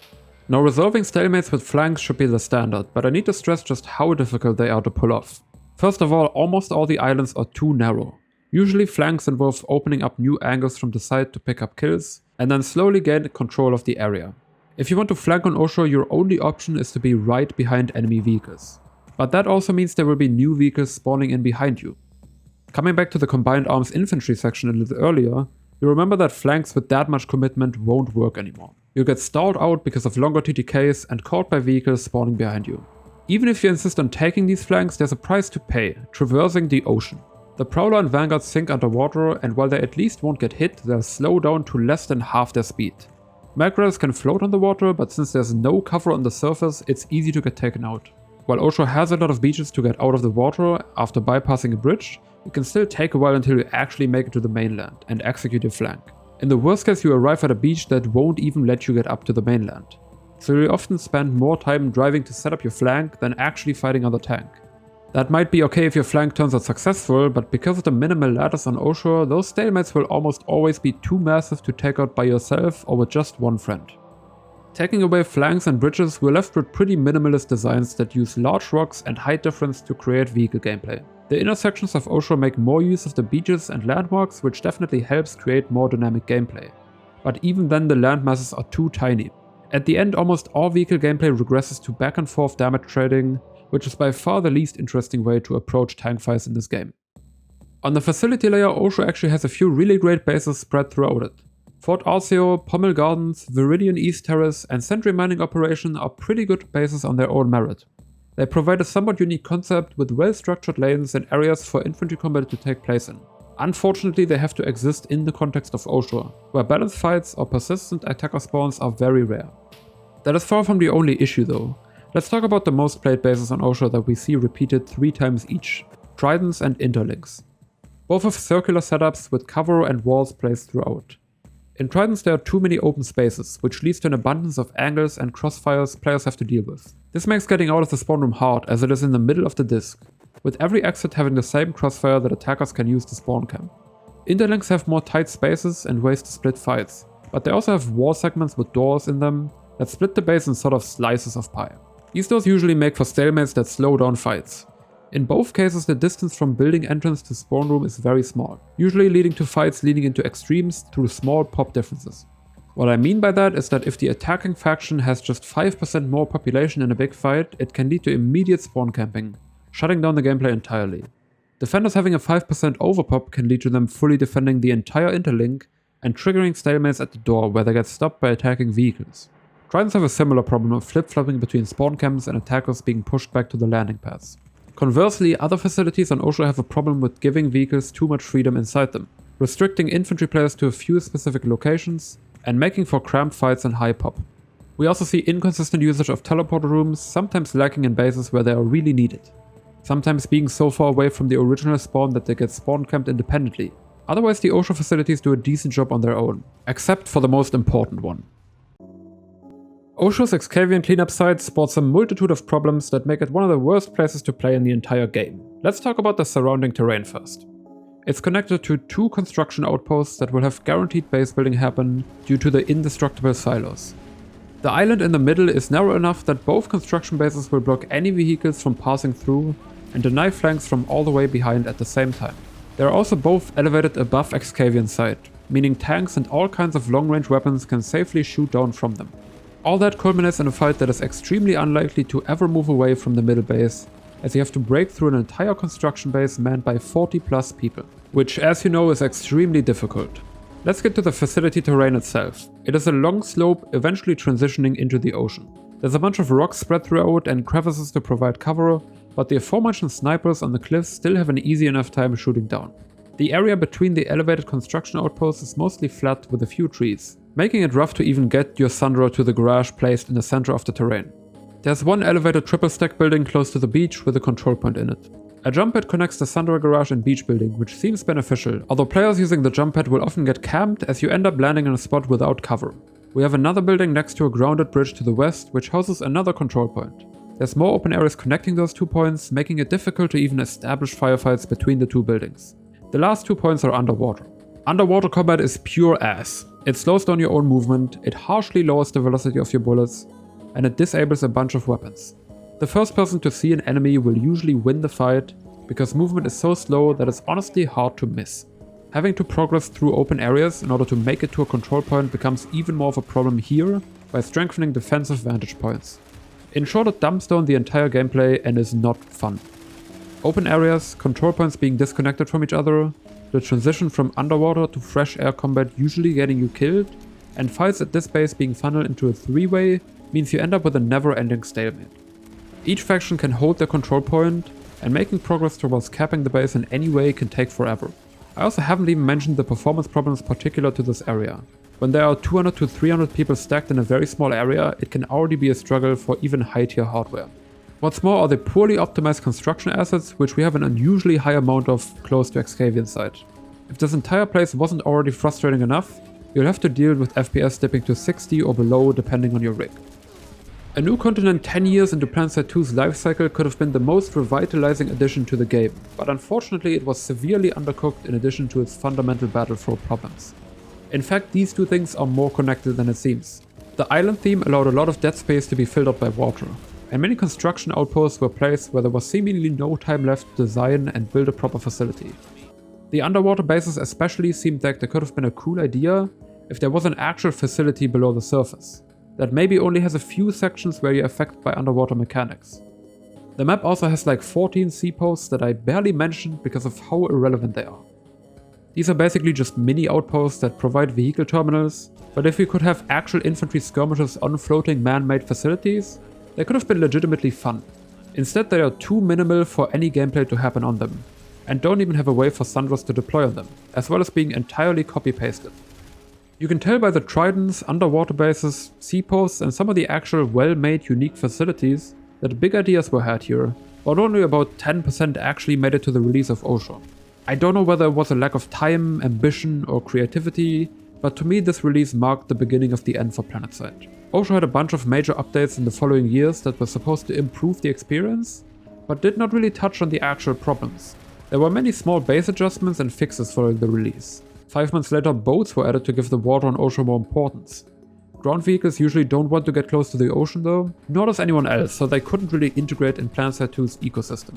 The fortification patch made more updates to small bases and reworked the inner ring into the abomination we just talked about, while introducing indestructible silos with more performance-intensive assets. All of the underdeveloped facets of Oshur never got expanded on, and as such the continent's already dwindling interest turned into frustration. Players would intentionally log out to avoid playing on Oshur, and in March 2024 the concession was made to lower Oshur's priority in the continent rotation, and shorten its alert duration when it does open up. But enough about just Oshur.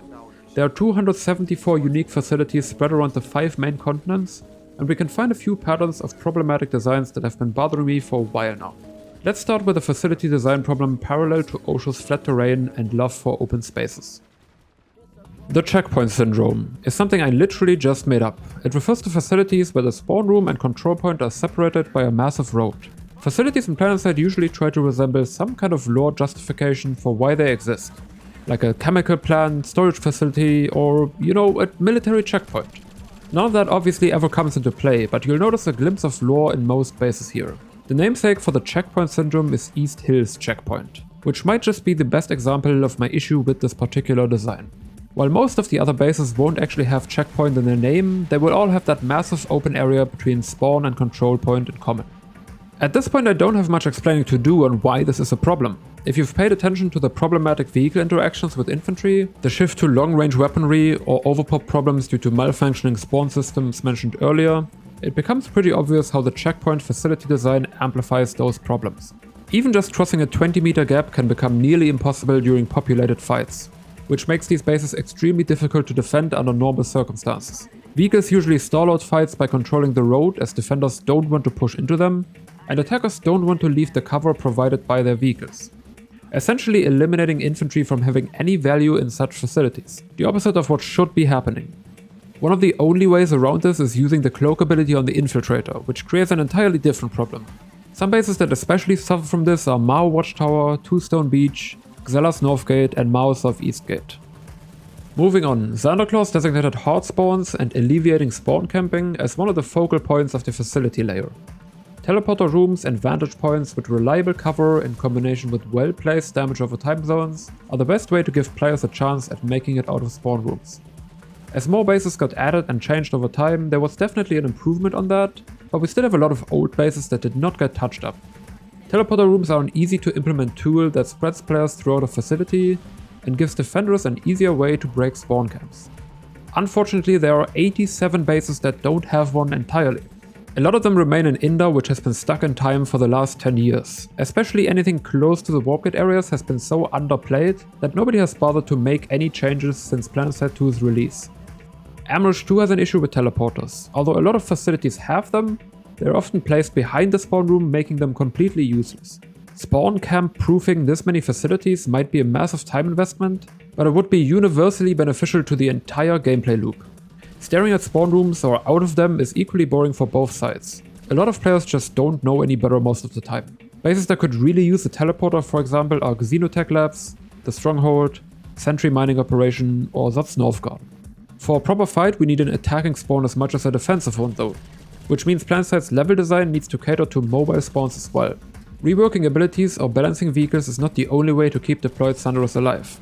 In fact, level design is a much more effective way, since even with all the changes, a single MBT can still take out a Sunderer from far away. That's why a lot of facilities have garages added to them. There's a few different designs, but all of them effectively achieve the same goal: cutting line of sight from vehicles far away. Unfortunately, not every base has a garage, or if it does, it has a badly placed one. This especially crystallizes as a problem on flatter continents in Planetside, like Oshur, Esamir, or the northern part of Indar. Pulling a tank of any kind from a base further back can threaten the Sunderer and at least force a few players on repair duty.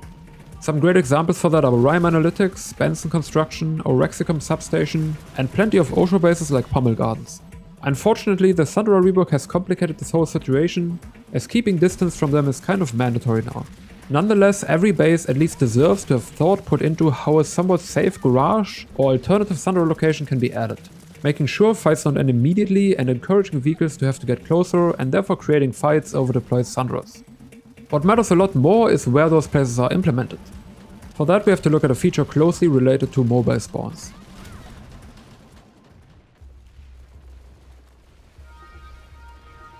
Remember this? I think one of those rules that should always be followed is that the spawn distance between attacker and defender needs to be pretty close.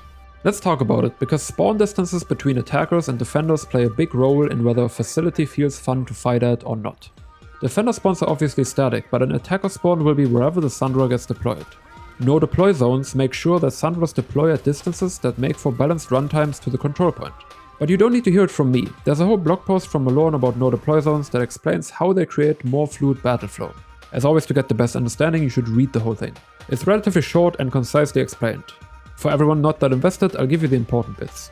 As shown in the picture, without no deploy zones, attackers can spawn near control points and run past them before defenders even get close. Fighting gets pushed further towards spawn rooms and descends into players sitting behind one-way shields much earlier. Attackers have a massive advantage in every facility that way, and the only counterplay is straight up destroying the Sunderers, essentially skipping over infantry gameplay entirely. No deploy zones push the focus of infantry gameplay around the point. Both sides have an equal chance at reaching the point, as more natural combat originates out of players fighting over the designated areas around it.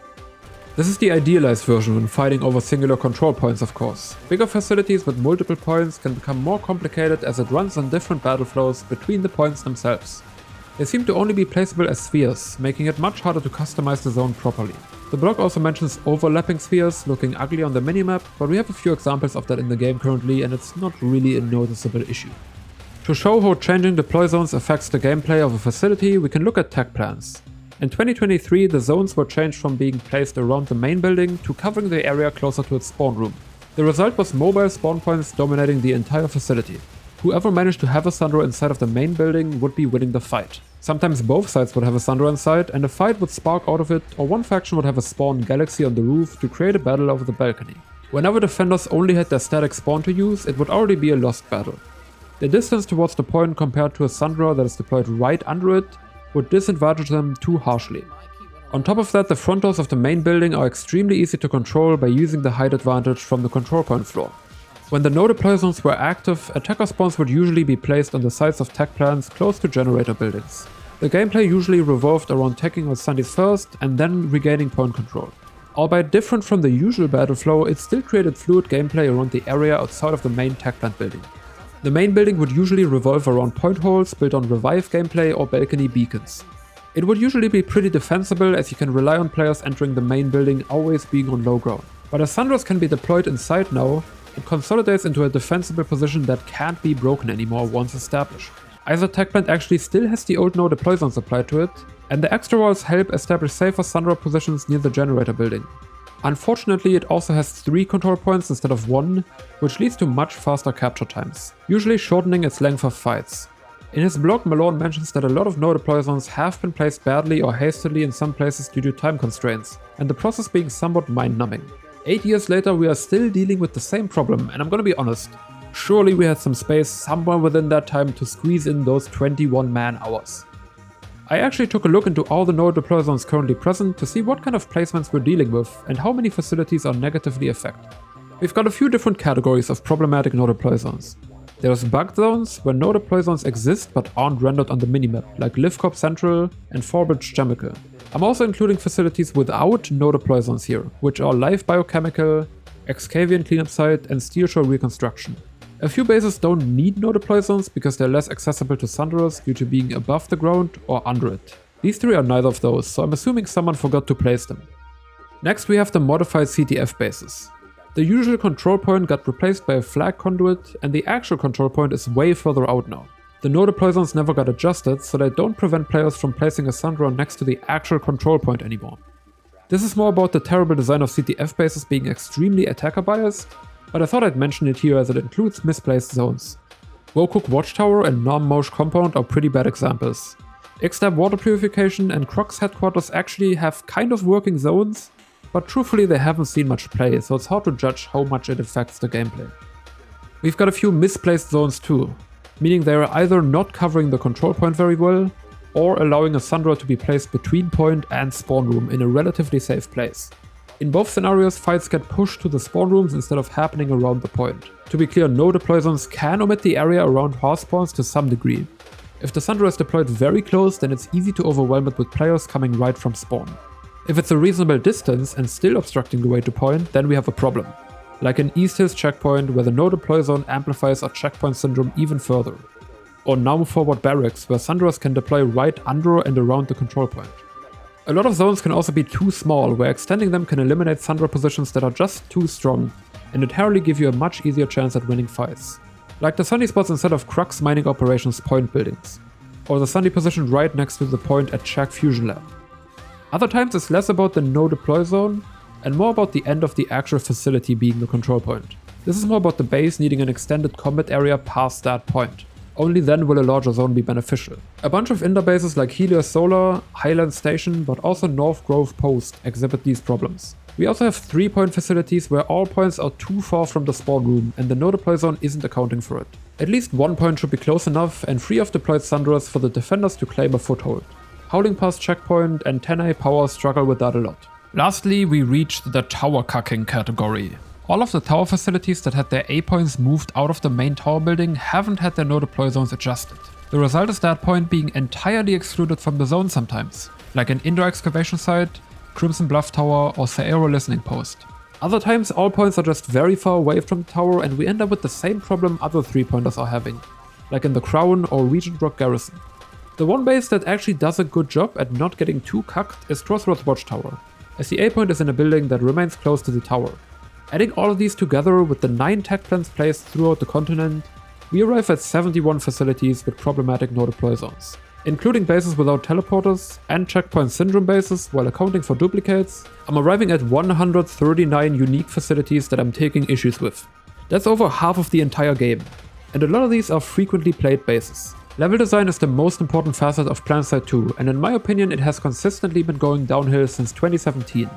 This started with towers being stripped of their defensive capabilities. Then the SMA rework in 2020 gutted the continent of over 15 unique bases, reduced map size, reduced lattice complexity, removed biolabs, and eventually replaced them with containment sites. Oh, I haven't even talked about containment sites yet. They are massive underground facilities that sport many narrow hallways and choke point doorways. Spawning at a containment site means you'll be running for a minute or two until you arrive at a stalemate where you will hopefully get revived if you die. Otherwise it's more running. It is also so confusing that colored lines on the floor are needed to guide players to control points. And visually it can get difficult to tell players apart from the walls at a glance. Overall, these bases are self-indulgent spectacles from the outside that aren't actually fun to play in whatsoever. Back on track, Asimir's transformation away from focused infantry combat indicated what was going to happen on Oshur. And apart from a few patches to it, we haven't gotten anyone working on the 3 other continents for the last 7 years. I'm not expecting massive continent-wide reworks, especially now, but keeping the areas fresh that players have been interacting in for so long would be very beneficial for keeping more people interested in the game. Plus you can use feedback and monitor fights to improve the experience piece by piece. This is like a no-brainer for multiplayer FPS games. I really shouldn't have to be here explaining it, but for a video game with maps of this complexity, we've seen way too few changes over Planetside's entire lifecycle. Like, no one is expecting you to get it perfectly right the first time. The game is way too complicated for that. All I want is for you to not immediately give up if a change or feature doesn't have a positive impact right away. Instead, whenever something doesn't perfectly pan out, another body is added to the rotten pile of corpses that is Planetside 2, and then work on another Frankenstein's monster is started right away. From everything I know about designing anything, iteration is the most important piece of the puzzle, but it seems to be completely absent in the most crucial places. I kind of have a hard time understanding it. My first instinct was to claim that map changes are just not very marketable, but in terms of bringing players back to a game, it seems like a no-brainer. As a player, map changes or new maps entirely are the most exciting thing for me in almost any game. Is there not enough financial return from the effort spent on level design? Or is it just that Planetside didn't have a level designer for long periods of time? Either because they couldn't find another one, or because they didn't have the money to spend. We know that Rel, the creative designer during the latter half of Planetside 2's development, was doing a lot of the level design work on the Sunderer Rework and Oshur himself, so it's likely that there was no space for anything but the bare necessities. Speaking of which, I very much intentionally haven't brought him up until now, because the updates and their impact on the game hopefully stand on their own, but it's nonetheless an important piece of context in Planetside 2's history. So let's talk about the man that has been right here over my shoulder the entire time. So my goal, like my personal goal, like it doesn't even matter what the rest of the like what the company wants or whatever. My goal was to raise populations of Planetside 2 over time. Awesome. And like I want more players in the game. Like that was my absolute goal, because when you get more players, you make more money. You make the game more lively, and so like it hits all of the marks that a game needs to thrive. So. More population was my thing. It was very difficult to sustain that. I think within the first year or maybe 2 years that I was on the team, we were able to kind of staunch the bleeding. And it was a roller coaster. Like, if you think it was a roller coaster for you guys, it was definitely a roller coaster for us.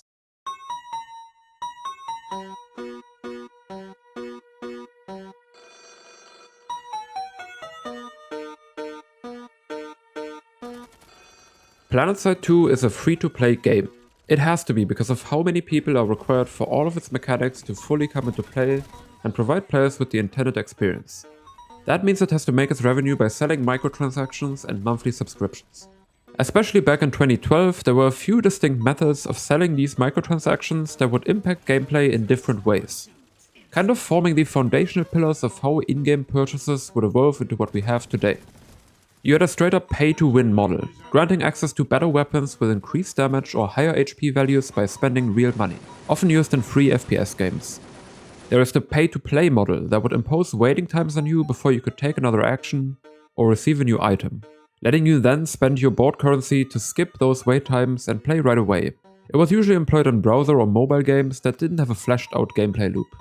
And lastly, the pay-to-progress model, which lets you buy items to gain currency or experience at faster rates. Buy account upgrades like more character slots, inventory slots, or stashes, and sometimes lets you use board currency instead of the one that's earned by playing. You see this one in a lot of MMORPGs where progressing your character is a massive part of the gameplay loop.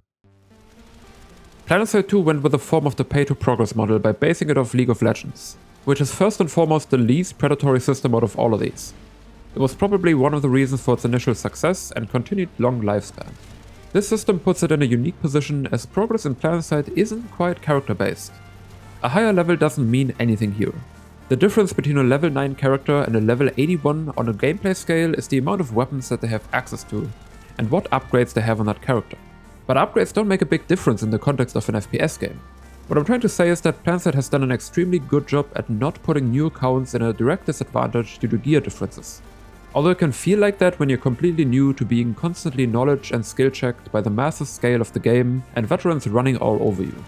Not to mention the overabundance of actual pay-to-win games that you'd come across as a 14-year-old without any money for proper games at the time. I might or might not be talking from experience here.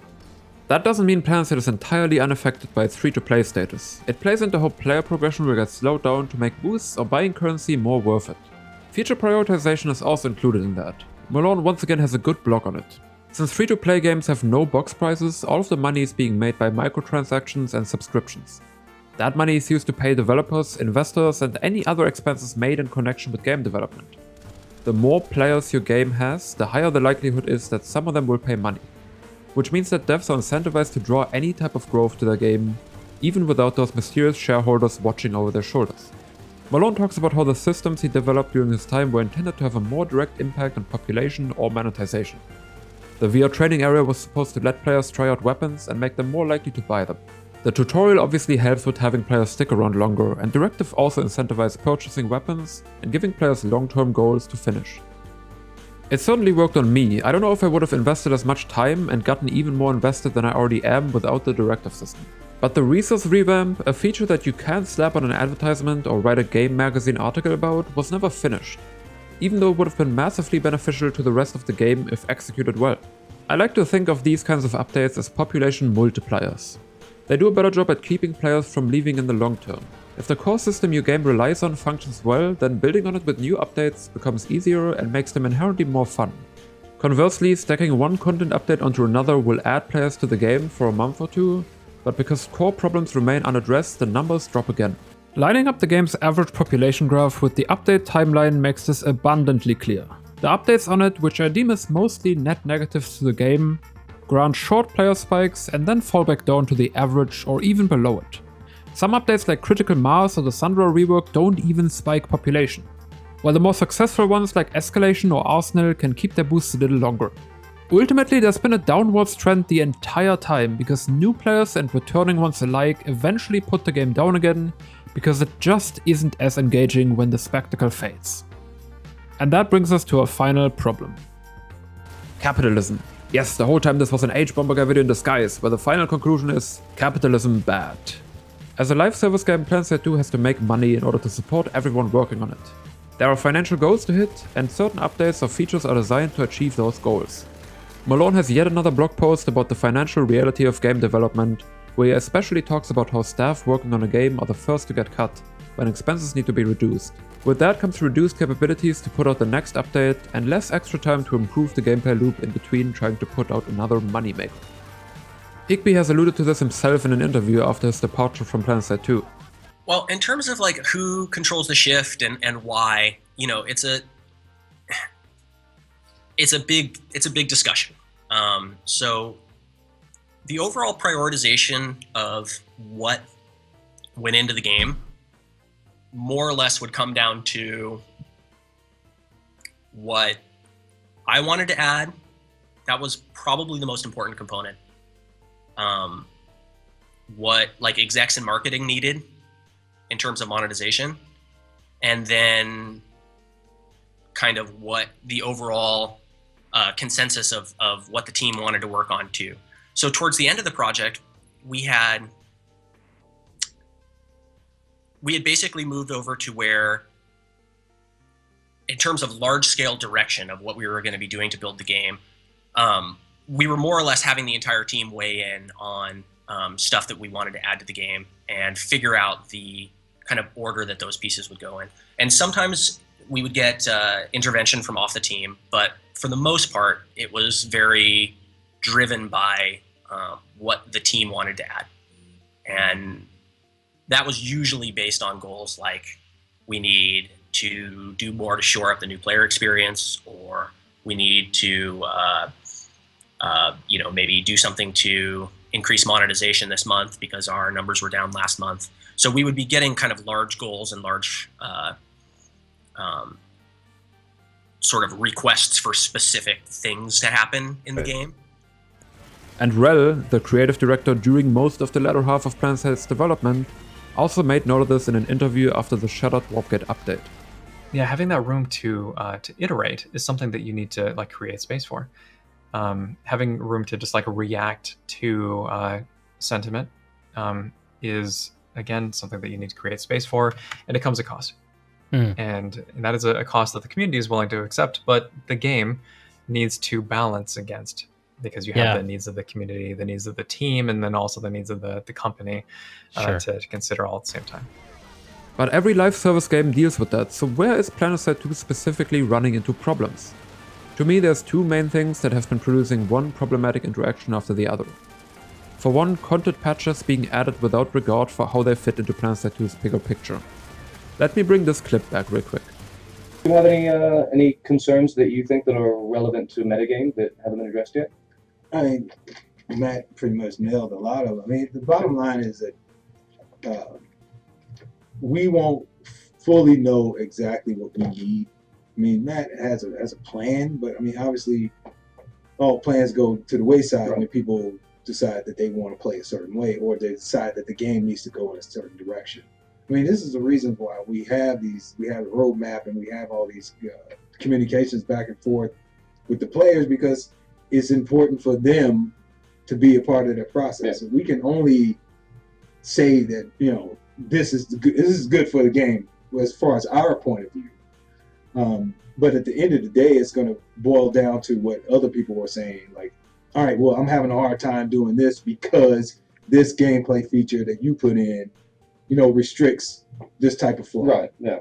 And then we adjust to it. And then ultimately it gets to the point where we're not necessarily being reactive, but we're being proactive in the fact that now we know exactly what the people want. Like, we're so early in this process that it's hard for us to predict like what people want, because it's the mass is still a lot of people coming in and going out. Yeah. And everybody's got their own issues of why they leave. And many people have reasons why they come in. So they all change all the time until we solidify this mass and figure out, you know, where we want to go. And the roadmap's going to help that. You know, in a couple of interviews I said that yesterday, that, you know, the roadmap is going to be a good way for us to not do certain things, not necessarily dictate to us what to do, because not every idea that bubbles to the top is going to be a good idea. Sure. You know? Yeah. If there was iteration, and if the problems that are identified get fixed or at least adjusted after a patch hits live, then this wouldn't be such a big deal. Unfortunately, that wasn't happening. A bunch of these problematic additions that I've gone over in detail earlier happened during the time where the dev team was very small. Rel describes how he had to rush from one update to the next without having space to polish and iterate on problems that arise. So there, you know, I can't even, let's see, I can't point out specific examples. Actually, so NSO update is probably the most recent example of somewhere that we, actually, I mean, or you could say it's the DX11 update, where we had like really strong ideas and motivation, but never got enough resources. Like, it was intended to be something that was, well, for one, like DX11 fumbled out the gate. Like, we're still dealing with the repercussions of that, you know, a year later. And NSO was intended to be like a system that we cultivated. Like, we, you know, gave it all the missing parts, like the max unit and the main battle tank and all the weapons that it was missing, and kind of made it its own faction. And that would continue interest. But it's just like with many systems, it kind of just, like, you get to the phase one and then it's like, okay, well, we can't go back and change this now because we either don't have the right motivations, like, I guess, I don't want to say as a company, but we got in this loop where it's just like we needed to make a certain amount of money. And in order to do that, we need to release certain kinds of updates. And it was like this doom loop of we're just making stuff to get to the next update. And it was really, really detrimental because we straight up didn't have enough manpower to actually make it to actually deliver like a polished product. It was really frustrating. It was extremely frustrating. Secondly, and in my opinion more importantly, the few important balancing and design decisions that were made just degraded the gameplay experience even further. Updates that the community already disliked and were very obviously clashing with the established design of Planetside 2. Things like the Combined Arms Initiative and Oshur had testing groups that were giving a lot of feedback indicating how many problems they would introduce to live servers. Problems that needed fundamental changes to those updates which would just take too long and throw off the schedule. But the decision to start working on these updates and a lot of fundamental work was already done before experienced players and often the rest of the community got the chance to even voice their opinion. I personally have experience with putting out products under time pressure that I wasn't happy with. Just sitting on something for a week to get a fresh perspective or taking another few days to really flesh something out that you deem very important can help a lot. But sometimes you don't get that time for a multitude of reasons. So you have to make sure that thing is at least complete even if there are problems. Especially when flaws in your product get criticized that you knew about but couldn't give proper attention to, it can get very frustrating. But when that happens over and over in the same environment, it is more about a lack of foresight on what you can and can't finish with that proper polish in your given time frame. Planetside's development stumbled over itself again and again, building up problems that it didn't have time to properly address. It's a shame because I truly believe many of the people that worked on Planetside were very talented and created something special. Unfortunately, it's never quite that easy. This later stage of Planetside's lifecycle, starting with CAI and ending with the release of Oshur, is where improvements to its fundamental systems were attempted to be made, but they either missed the mark spectacularly or were never iterated enough to integrate well into the entirety of the game. Afterwards, we've had a few failed attempts at follow-ups, which was then continued by a change of dev teams. Since then, actual updates have been minimal. If you look at the recent patch notes, it might look like there's updates every month or so, but most of them are bug fixes, server issues being addressed, a few extra microtransactions and season-themed directives that repeat every year. You do a few generic tasks, get a generic reward, and that's it. The last balance update to hit Planetside 2 was in February 2023. That'll probably be 2 years by the time this video is out. The last 3 content updates are the Sunderer Rework in July 2024, the reduction of Oshur's presence in the content rotation on May 2024, and the failed CTF rework in January 2024. The repetition of only new bundles, cosmetics, and seasonal directives every update means we've reached the penultimate stage of Planetside, trying to keep things at status quo while there's a promise of new content in the far, far distance. Live service games do create this difficult dev environment because of the infinite demand for yet another update and feature that brings in new players.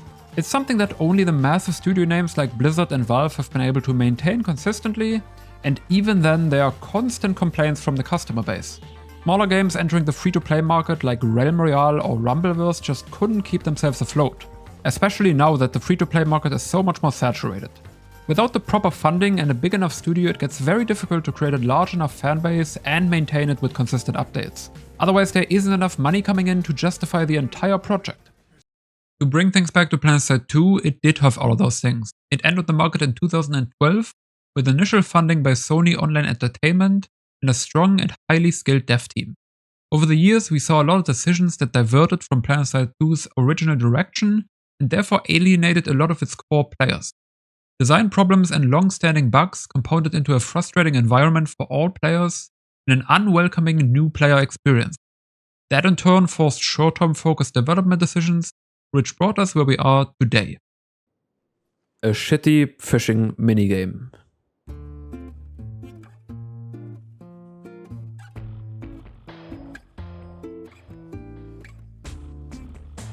Planetside 2 is a game that I've basically grown up alongside for the last 12 years.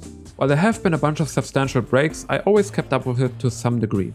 To some part because the game itself never left my mind, but also because I made a ton of friends in it that I still talk to today.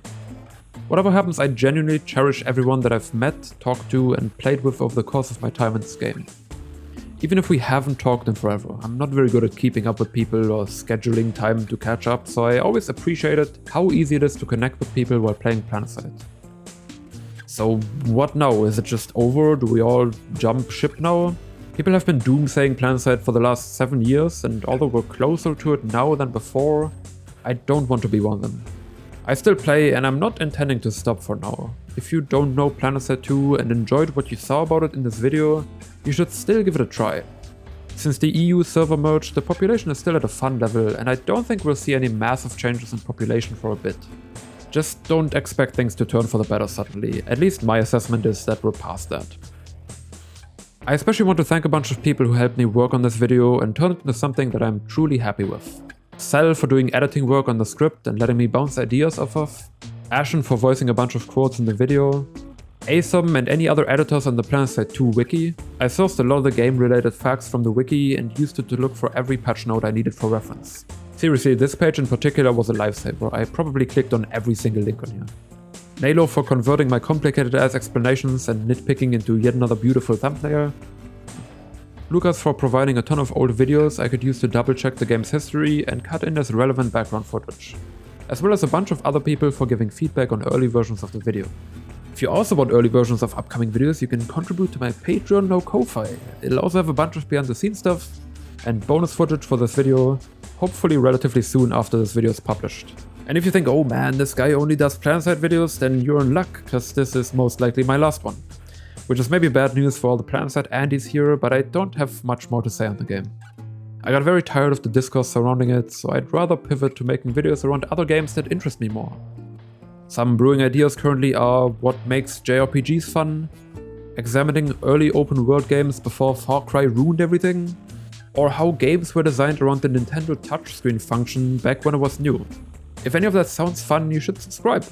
Those are probably gonna take me less time than the 8 months I spent on this monstrosity. Anyways, I'm interested in all your insane takes on what might as well be the entirety of Planetside 2. I'll do a stream answering comments and talking about the video pretty shortly after it releases. I'll probably write in the description when exactly that is happening, or blend it in here if you want to see your comments answered. Either way, thank you for even making it to the end of this video. I know it's very long and at some points probably way too detailed at parts, but if you're still here, then you were clearly interested in that to some degree, so I hope to see you for the next one, where I'm planning to do somewhat similar, but maybe not as long.